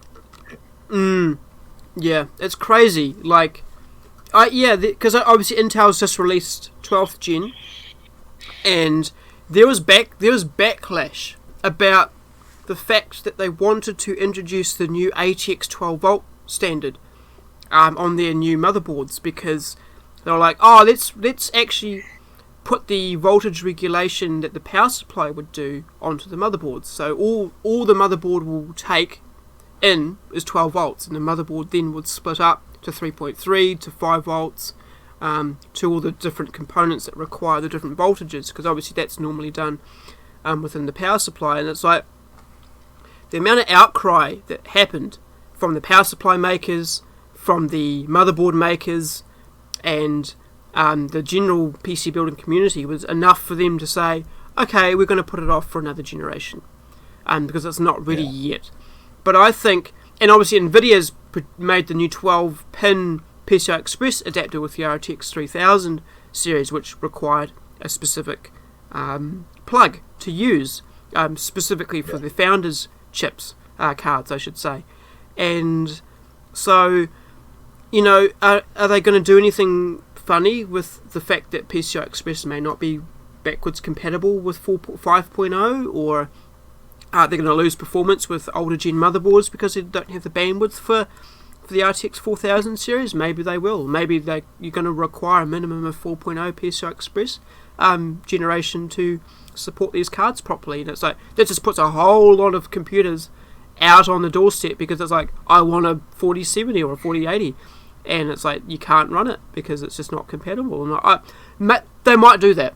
I wouldn't sort of put it past Nvidia, actually, because they've been known for it.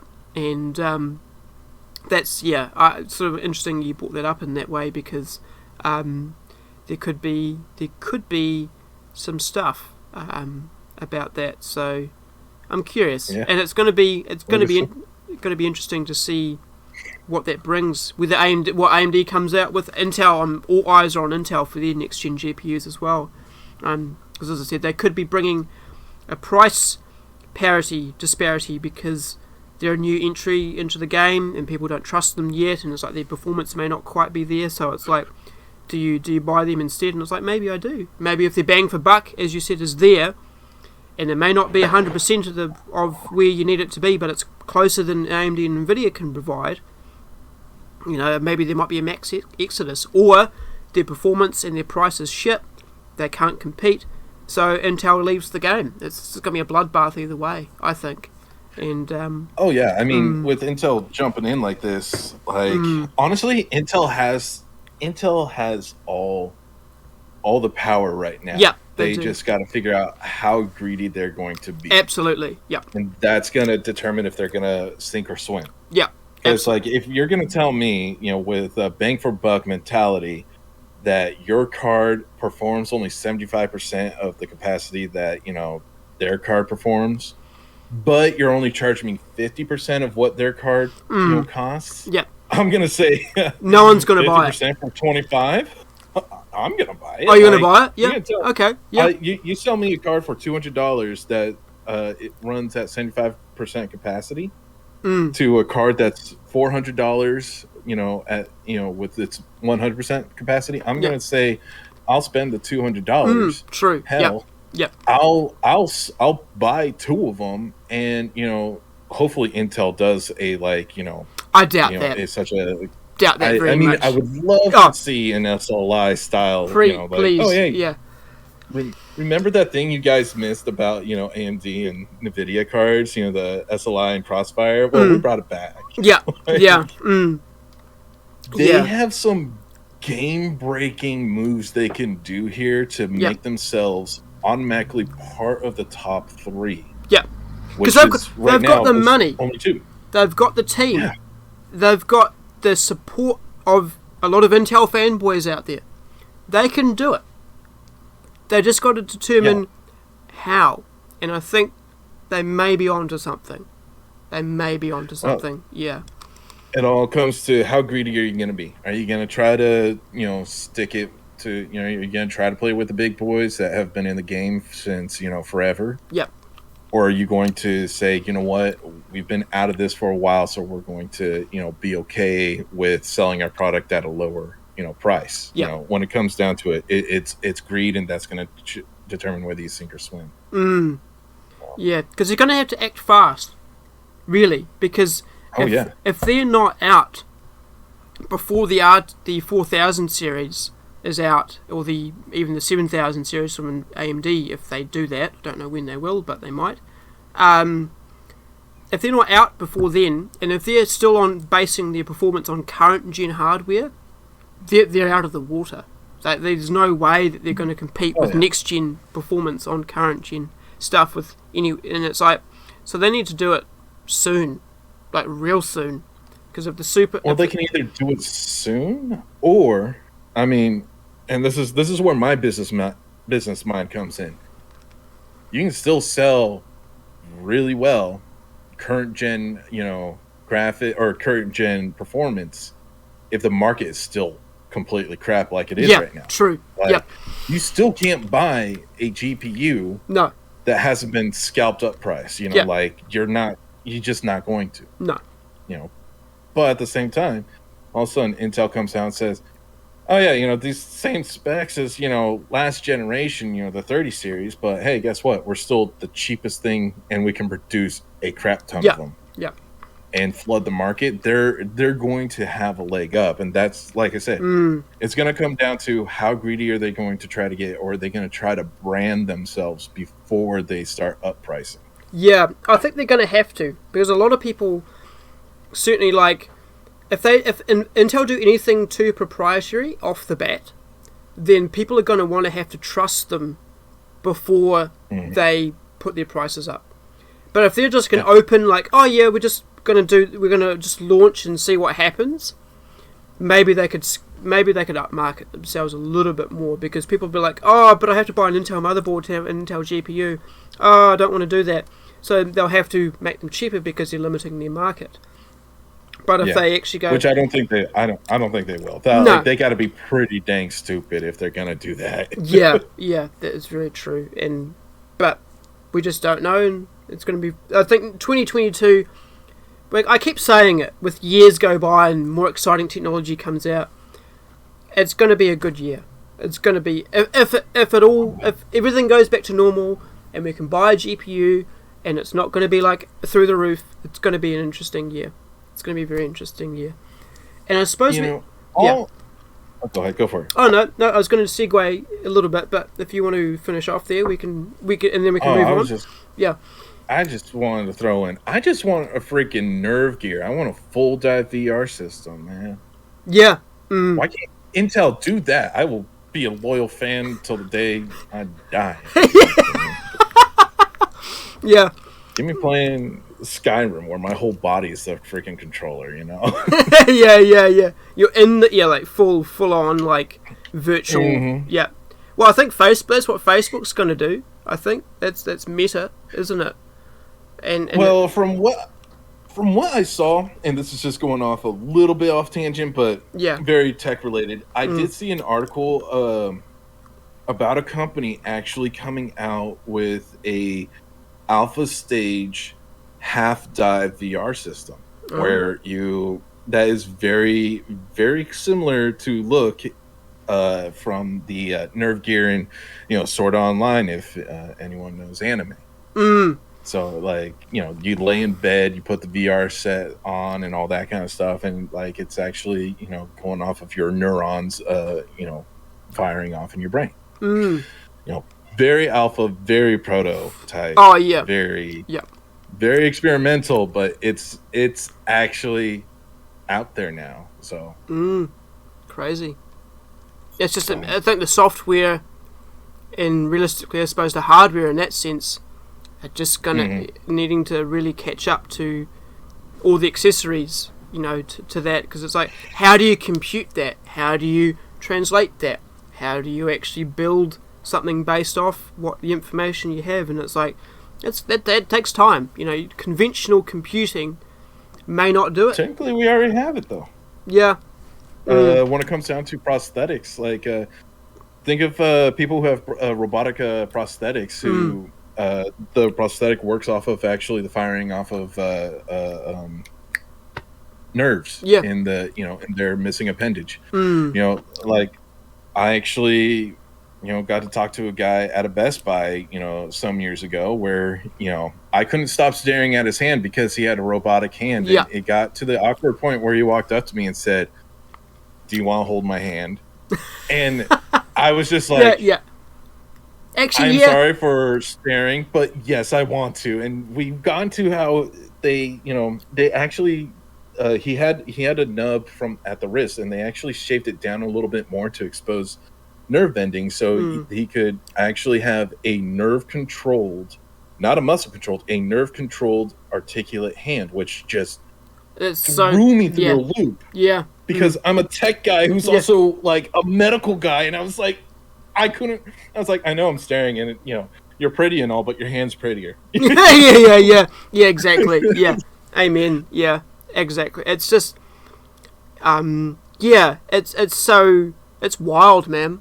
Like, so the technology isn't that far off, actually, when you think about it. That's true. Very, very true. Yeah. Yeah, very much so. Shall we move into some more general tech stuff that may not be a little bit as crazy? I suppose we can to finish off this science and tech stuff. It'll probably be brief before we can move into the opinion pieces and stuff, because we've been going. Well, I've been recording for an hour and a half. I think we've been going a little bit more than that, so we may have to actually, we may just skip those general topics. We might just move into 4K or extreme overclocking or whatever you want to talk about out of that area, and then move into the open. Well, open stuff. I can hit you really quick with the 10 cent and the HBM3. The 10 cent thing, Radeon powered Chinese servers. To think they haven't already done it, I'm surprised. Well, I'm surprised that Nvidia to Radeon. I'm surprised that America gave China permission to use American hardware in their equipment, because I know that China's been trying to be self-sufficient with their software. It's a money deal. Yeah, it's a money deal. Absolutely, straight to the skinny of it. It's a government and corporate money deal. Yeah, there's no two ways about it. If it was Trump in power position, almost everyone, and I'm not trying to get political, I'm just trying to get factual with this, right? So, just forewarning, I'm not getting political, but Trump was actually very, anti-China to the point where he was almost like Red Scare bad. Yeah. So this wouldn't have happened, but probably did try to actually happen when Trump was the president. But now that we got, President Biden in there, he's a lot more globalized. I'm trying to find the proper. I'm maybe globalized. I would say more sympathetic. He's a little bit more sympathetic. So there's definitely a governmental and corporate money bias there in my opinion. Yeah. Instead of a pride issue with our our previous president. So, and then the HBM3, we're too far away for that. HBM. That's just how it is. Yeah. HBM. I mean, we're too far. I mean, HBM has been around for a while. The R9 Fury was the first GPU to have high bandwidth memory on it, which was back in 2015, I believe. HBM2 is doing very, very well, and a lot of the high-end compute accelerators, and even my Radeon 7 has HBM2 on it, because it doesn't require as much power. It is expensive, obviously, because you require the extra circuitry to be able to support memory that's essentially on die. But HBM3 is a while away yet, for sure. The amount of it's way too expensive. Yeah, and obviously, if you're in the server market, or if you're if you're wanting that real, high end compute, then obviously you're gonna want to fork out for it. But having 24 gigabytes of VRAM in the size of your thumb, that's pretty cool. Let's be honest with you, that's at what, almost a terabyte a second in your size of your thumb. That's pretty crazy. Having it that small, that dense, and that sort of sus. But it's going to be a while till anything really does use it. And as I said, it'll probably come to the real high end first, and then probably it'll trickle down. But they said it's not ready to replace system RAM. It's not ready to be built into motherboards yet. But if it becomes cheaper, maybe we'll see some really exciting things with memory that's so dense. Yeah. Yeah. I mean, I would love 24 gigabytes in, the size of my thumb. That would be amazing. Yeah. But I'm not going to pay $1,000 for that. No, not yet. No, I don't think it's not even. I don't think it's even going to be. It's just a tidbit, really. It's just an interesting insight into what I think things. We got another 4 years. Yeah, I think so. Yeah, you're probably not wrong with that. Not wrong. Okay. Right. General discussion. I think. Yeah. Right. So I'm out in my sort of live scene. Oh man, I've muted sound alerts. Yep, there we go. But yes, you can now sort of talk with us while we talk about more general topics. The podcast is still live. It may go down. If it does, that's fine. But we can talk a little bit more generally about particular discussion pieces and things. So if we are still live, please talk to us. Because we are here to listen now more fully. And while we wait for that, I want to discuss this 4K. Oh, absolutely. Go well ahead, my friend. This is what it's all about. Can we just say 4K is not even worth it? Oh, I think you're not. I think you're probably not the first, and you're possibly not even going to be the last at this point. But yeah, no, I'm happy to sort of add to my reasons why it's not ready from your perspective. So I'm ears, man. Yeah. My whole thing with 4K is like, one, most screens, unless they are PC screens or really expensive TV screens, your cell phone doesn't have a 4K resolution. No. Most affordable, screenware such as PC and TV are not 4K resolution. Heck, they're still trying to sell 2K as a, normal thing. Yeah, so absolutely. I just think 4K is a gimmick, if you will. Yeah. Absolutely. So I don't know, man. I just like both my monitors are 1080p. So right. It's like 2K was the gimmick when it was hell, now that I'm thinking about it, most 4K actual displays are actually 2K upscaled 4K. Oh, I think they've fixed that. I think initially they were software upscaled, and firstly, when they first came out back in like 2013, they were actually two physical 1080p panels that were sort of glued together in a way. Through hardware, I guess you want to say, but then they went to like a software upscaling because a true 4K panel was not very cheap. But now they've gotten to the point where 4K is becoming cheap, so they can sell true 4K. I think it's getting there. Certainly for TVs. I mean, and because of the availability of 4K content is becoming a lot more, like obviously your Xbox, watching Netflix, YouTube has been out for a while with 4K.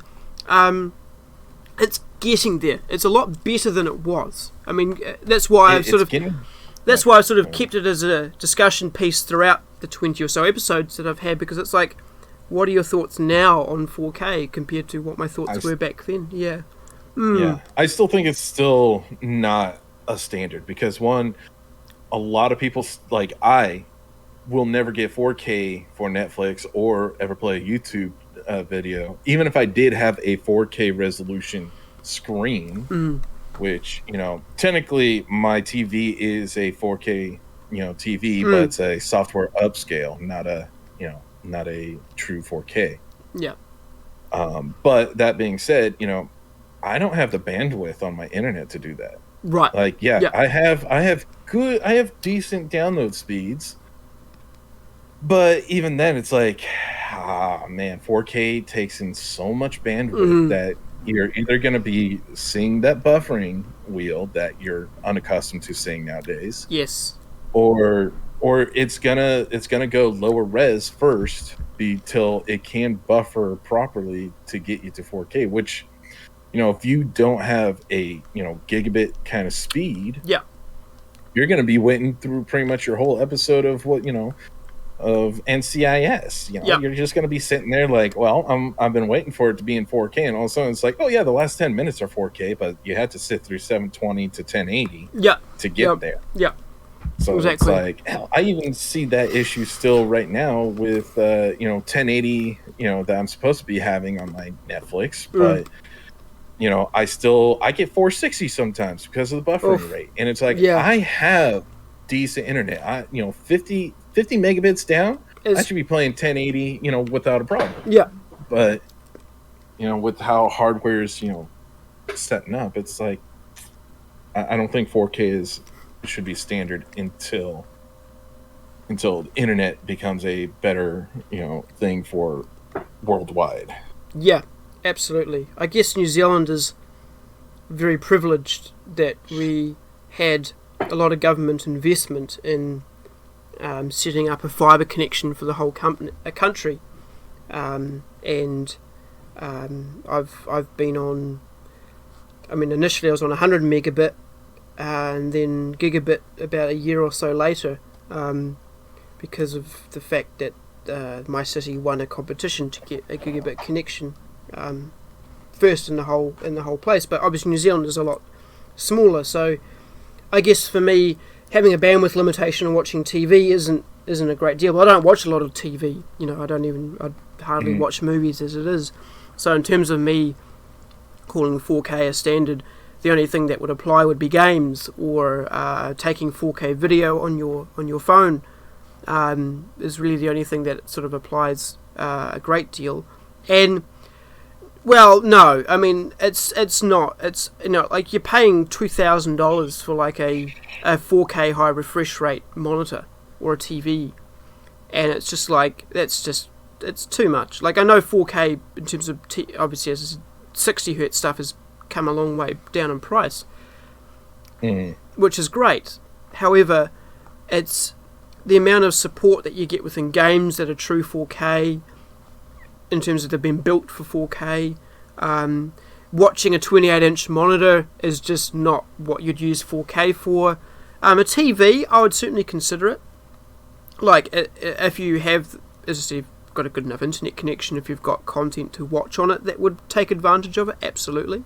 But for a computer, unless you're a content professional, it's sort of not gonna work there, for sure. Not yet, and I think that's sort of how I've been seeing it progress, because the hardware there's there, the software isn't quite there, and the content isn't quite there. So maybe in a couple of years, I don't know. What's your thoughts about that?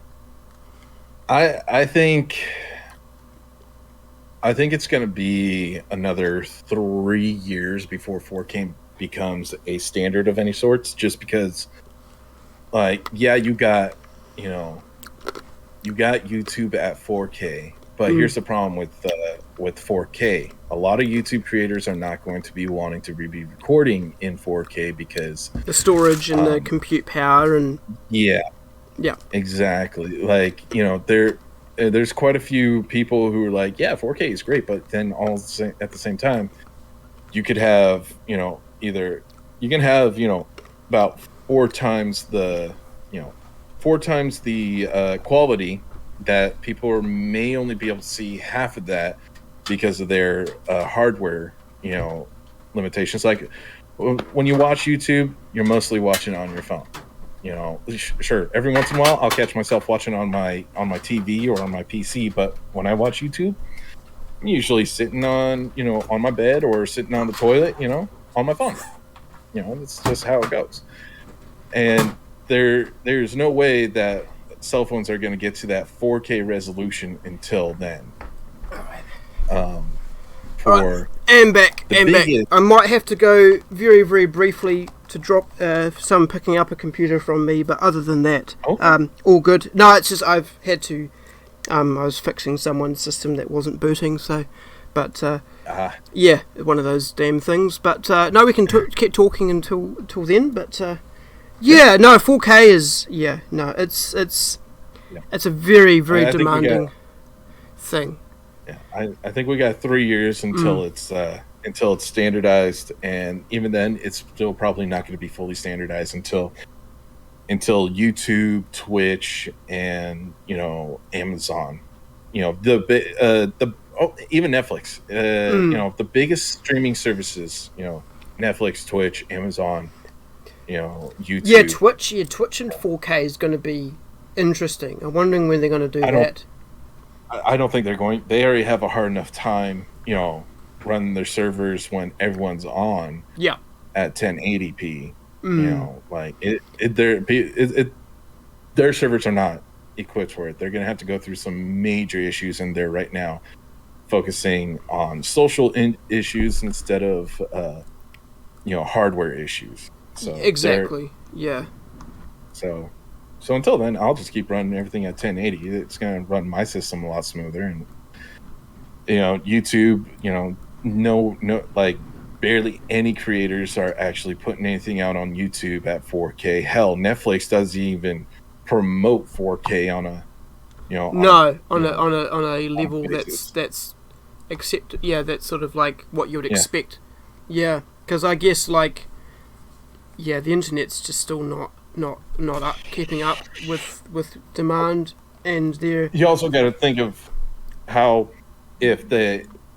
not only do you have to receive it, but they also have to send it, because it's still them streaming it to you. So correct. Therefore, they also have to send 4K, which is money out of their pocket. Exactly. So. Yeah, and until unless everyone's filming in 4K, can receive 4K, and actually display 4K, then that's when it meets that threshold of becoming a standard.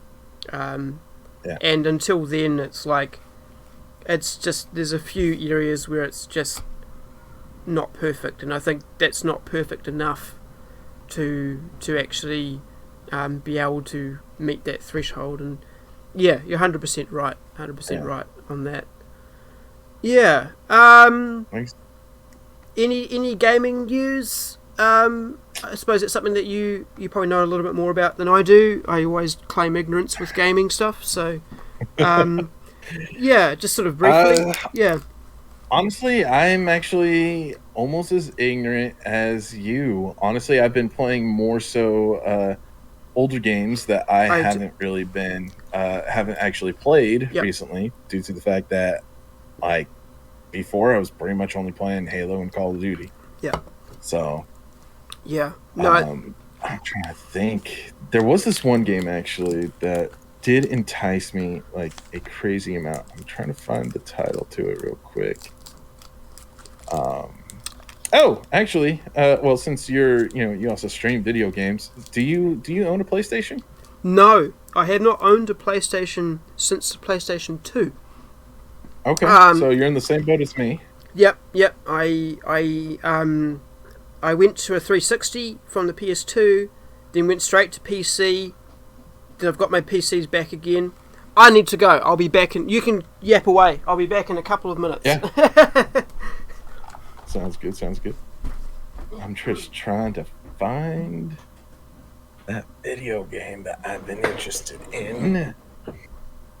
Let's see.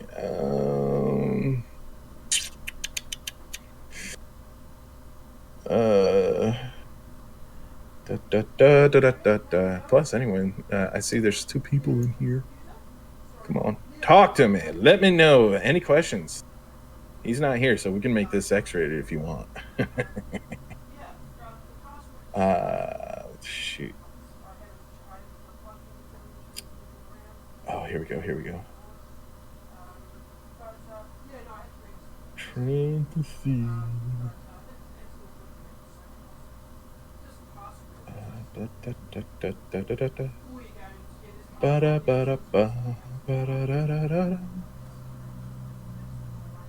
Where all of a sudden I can't find crap all for.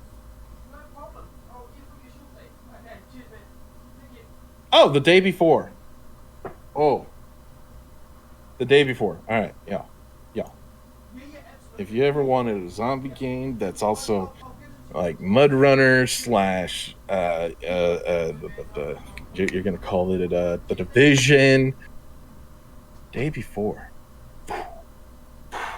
It's like a zombie game done kind of proper, at least to Job's this done point. for the day. There we go. I'm back. Job's done for the day. What were you? There you go. There you go. What were you yapping about? The game I'm yapping about, actually, which is a crazy one, is called The Day Before. Oh, okay. It is a game that looks like it's a zombie version of The Division with a little bit more survival elements, and also have what appears to be driving mechanics that of Mud Runner. I don't know if you. Oh, I've played Mud Runner. Do you have a link? You can put it in chat. As you maybe put it in chat or put it in on Discord, wherever you want to do it. But in a momento. So I'm keen to have a look. Yeah. Here we go. That sounds really sounds like a really interesting time, actually. Like honestly, it looks like it's going to be one hell of a how do you say it? Like a great co-op time. Like, yeah. Okay, I'll. It has the look and feel of The Division, but with zombies as being, the post-apocalyptic struggle. But when I was noticing some of the driving mechanics, I was noticing that there was some very Mud Runner feeling to it, where it's like, if you don't hit the correct angle, yeah, you're gonna fall over. You're not gonna.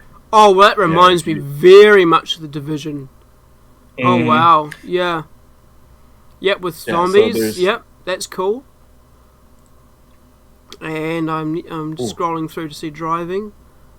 Where are we driving? Oh, here we go. Some driving. Oh wow, yeah, wow. Ah, yeah, exactly. Yeah, it's a very sort of in-depth off-road sort of. Wow. Yeah. Okay. That's kind of July 21st, 2022. Wow. Yeah. Yeah. Now, the reason why I think this game is going to completely fail and die is because if you look at the characters, they appear to be all male. Oh, now, hang on though. Hang on. The amount of backlash that Battlefield 5 got though, with female characters. Okay, so that's a different thing. In my opinion, well, for me, the reason why I didn't like Battlefield for that 5 for that was the women, like the women that were actually fighting in the war, were not Americans and very few British. They were all in the French resistance and the Russian military. Right. So, and I think, and even then, I was like, whatever, throw women in there, BPC. Yeah. What bothered me was a cyborg style freaking prosthetic arm on this chick that outmatches anything that we have to this date. I was like, are you trying to jerk me off right now? Because like it's hurting. You're using a cheese grater. Please stop. Is this in this particular game here? Is that what you're talking about, or is this Battlefield 5? And Battlefield 5. Oh, it's Battlefield 5. Right. Okay. Yeah. Yeah, like I'm cool with adding women in.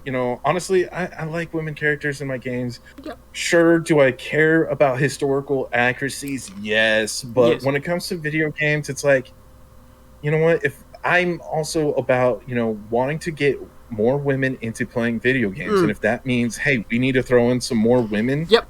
For sure. Cool. Yep. Go for it. Yep. Like I really don't care. It's not going to affect my gameplay at all. What's going to affect me, though, is when you throw something super blatant, like, oh yeah, this woman, she has a cyborg prosthetic limb that cannot be matched by any current real life freaking bro, you're not like, you know what? Make it like a wood prosthetic, or something that would be time period accurate. I don't care if it's thrown on a girl who's supposedly a captain on the front line for the American or British military. I really cool, whatever, but make it accurate to a degree. Yeah, absolutely. Yeah. Don't just and obviously you can't kill her, right? It's like, what's the point? No, that's definitely game breaking, and EA, I don't expect anything less from you. Like I said, I'm cool with women being in there. For sure. I like having something pretty to see other than some big buff dude. That just gets boring because it gets boring. It's stop. It's all cookie cutter dudes. Yeah, it is. Yep. It's like, they're pretty for a while, and then you're just like, I'm tired of seeing the same piece of man meat for forever. Give me a little something more. Help. Throw in the flamboyant gay guy, please. Yes, or something. Something completely different. Yeah.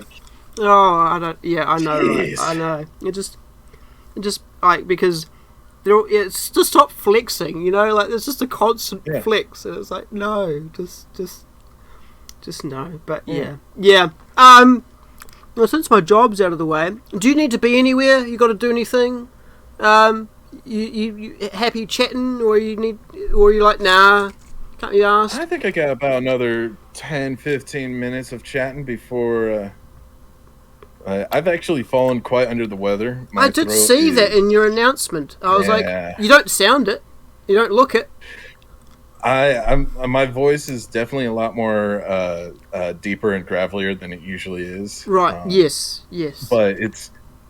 I'm actually surprised I haven't been coughing as much, and I think it's because I keep vaping and keep drinking. Because as soon as I stop vaping and drinking, all of a sudden I have this coughing fit because no good, there's man. Something right in my throat that's just like, oh yeah, by the way, it's like it doesn't. It feels like a cold, but doesn't act like a cold, which it's bugger all, and I'm just like, I'm gonna go back to bed after this. All good, man. All G, yeah.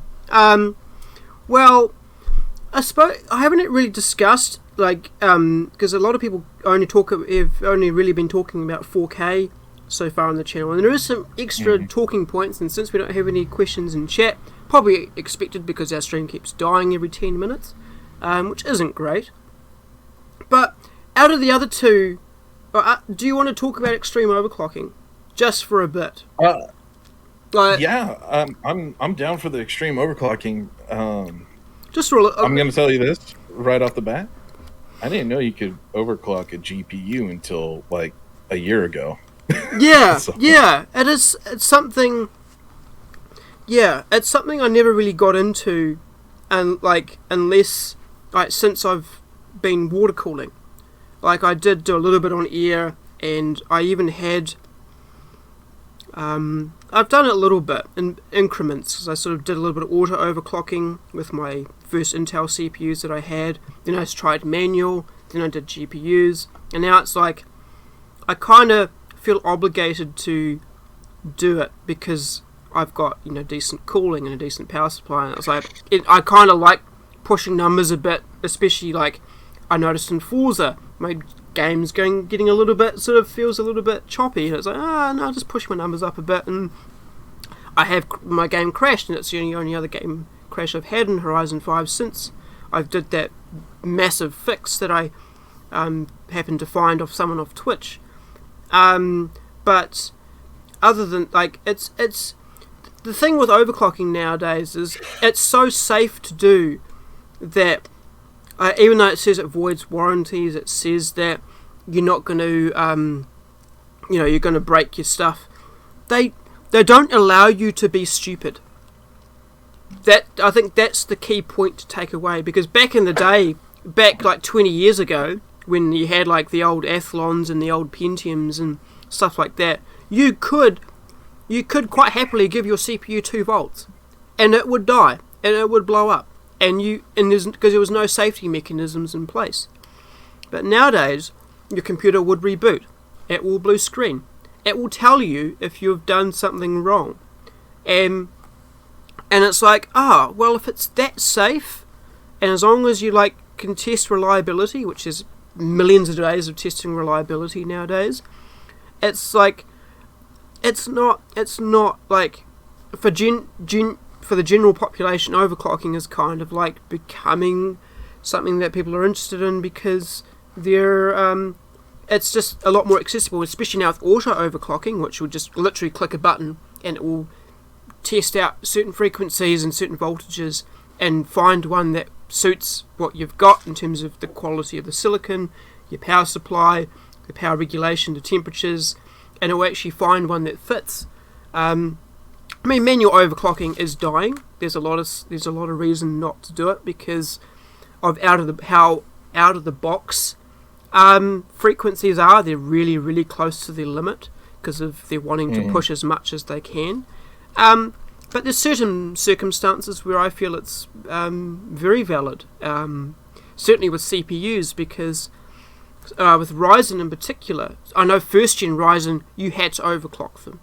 They out of the box frequencies were very, very conservative, is because of the production that the emphasis they put on the first gen Ryzen was power efficiency. They wanted to focus in on actually having a reasonably good power efficiency. But now, even with Ryzen 2000 and 3000, 5000 is a bit different. You don't overclock Ryzen 5000. There's no need to. But 3000, you can actually, because of their boost frequency algorithm, if you are doing a lot of production workload stuff and you're using all your cores or most of your cores, the boost frequency will drop quite considerably. Like, I know with my 3900X, I can get 4.1 gigahertz on all core, but it will boost to 4.6 single core, and that's quite a disparity. If you're not playing games, if you're doing video work or whatever, which I do a little bit of. So I thought, okay, I want to still have my single core performance translate over to all core performance. So I did an all core overclock, got to 4.3, set a voltage that seems to be a bit conservative, quite high, so that means it maintains its reliability a bit more. And I haven't noticed temps go up, power consumption's about the same, and you notice a reasonable jump in performance. So it's like, well, that's sort of like, it's free there for you. Like, it's there in the bag waiting. You just got to go and find it. And I sort of encourage people to mess around with that sort of thing, so they can at least sort of feel. It's kind of like having a manual transmission, right? Like, it's like you're feeling like more in touch with your car. You know a little bit more about what's going on with it, versus just jumping in it and drive. Like, you sort of don't know your way around it as much, and you sort of want to go A to B rather than sort of dive into it a little bit deeper. And I think that's we haven't really touched extreme overclocking. That's a whole another ball game altogether. We can get onto that in a little bit, but I just sort of wanted to sort of put that out to the world and hear your thoughts on that. I am actually completely anti-overclocking. Yeah. Okay. Yeah. All good. Like, yeah, I've seen too many buddies screw over their system. Oh. By overclocking, and it's like even in this where it's like almost like 2-click overclocking automatic. Yeah. Like, it's still just like, there's people who are like, oh, well, I saw that I could also overclock my RAM as well as my GPU and my CPU. And I'm just like, bro, if you don't have a very healthy working knowledge of, hardware and PC stuff, don't even do it. Like, I had a buddy who refused to build a computer because he didn't want to learn how to build a computer. Right. But then he was like, oh, you know what? I'm going to overclock the RAM because some of the games I have are not, running well. So I want to overclock the RAM. I'm like, God, that's not something you should even be touching. Don't touch overclocking RAM. It's like, don't touch RAM. No. Nope. And it's like, well, there's the whole reason why your computer's, freaking dying on you. Your motherboard is going to get damaged by that. And you just, made sure that happened. Yeah. And the same thing can happen with CPUs even to this day. It's like, like if you get the software, because software for that stuff is very cookie cutter. It's not like, yeah, this is the 3900X, which is a different software than the 3600X. Because I have a Ryzen 5 3600X. Yeah. And honestly, I was like, once again, bang for your buck kind of situation. It's a very, very good chip. Yep. Lovely chip. It is phenomenal. Yep. It runs, it doesn't do anything perfectly, but it does enough things great and almost everything good. Yeah. Amen. So it's and I decided to get the X version because it's already pushed to about the limit. Yeah. Like if I wanted to, I could get 1 or 2, 0.1 or 2 megahertz out of it. Yeah. Not worth it. Yeah. I'll keep it in warranty, and I'll get it replaced if it needs to get replaced. Yeah, exactly. Yeah. So, RAM is something I haven't even touched. Like I will refuse to go there. I've tried, and I've just like, nah, something's not right here. Like it wasn't, and I was like, so I'm not even gonna go back. I just bought the most optimized RAM kit I could possibly buy for my CPU. I did a lot of research. Actually, it wasn't even a kit I could buy in New Zealand because it was like so hard to come by. And I thought, set XMP, done. Like that's just, but yeah, like auto overclocking. Oh man, for CPUs, it's fucked. It's still it's better. There's software out there that does it better, like the AMD clock tuner and stuff like that.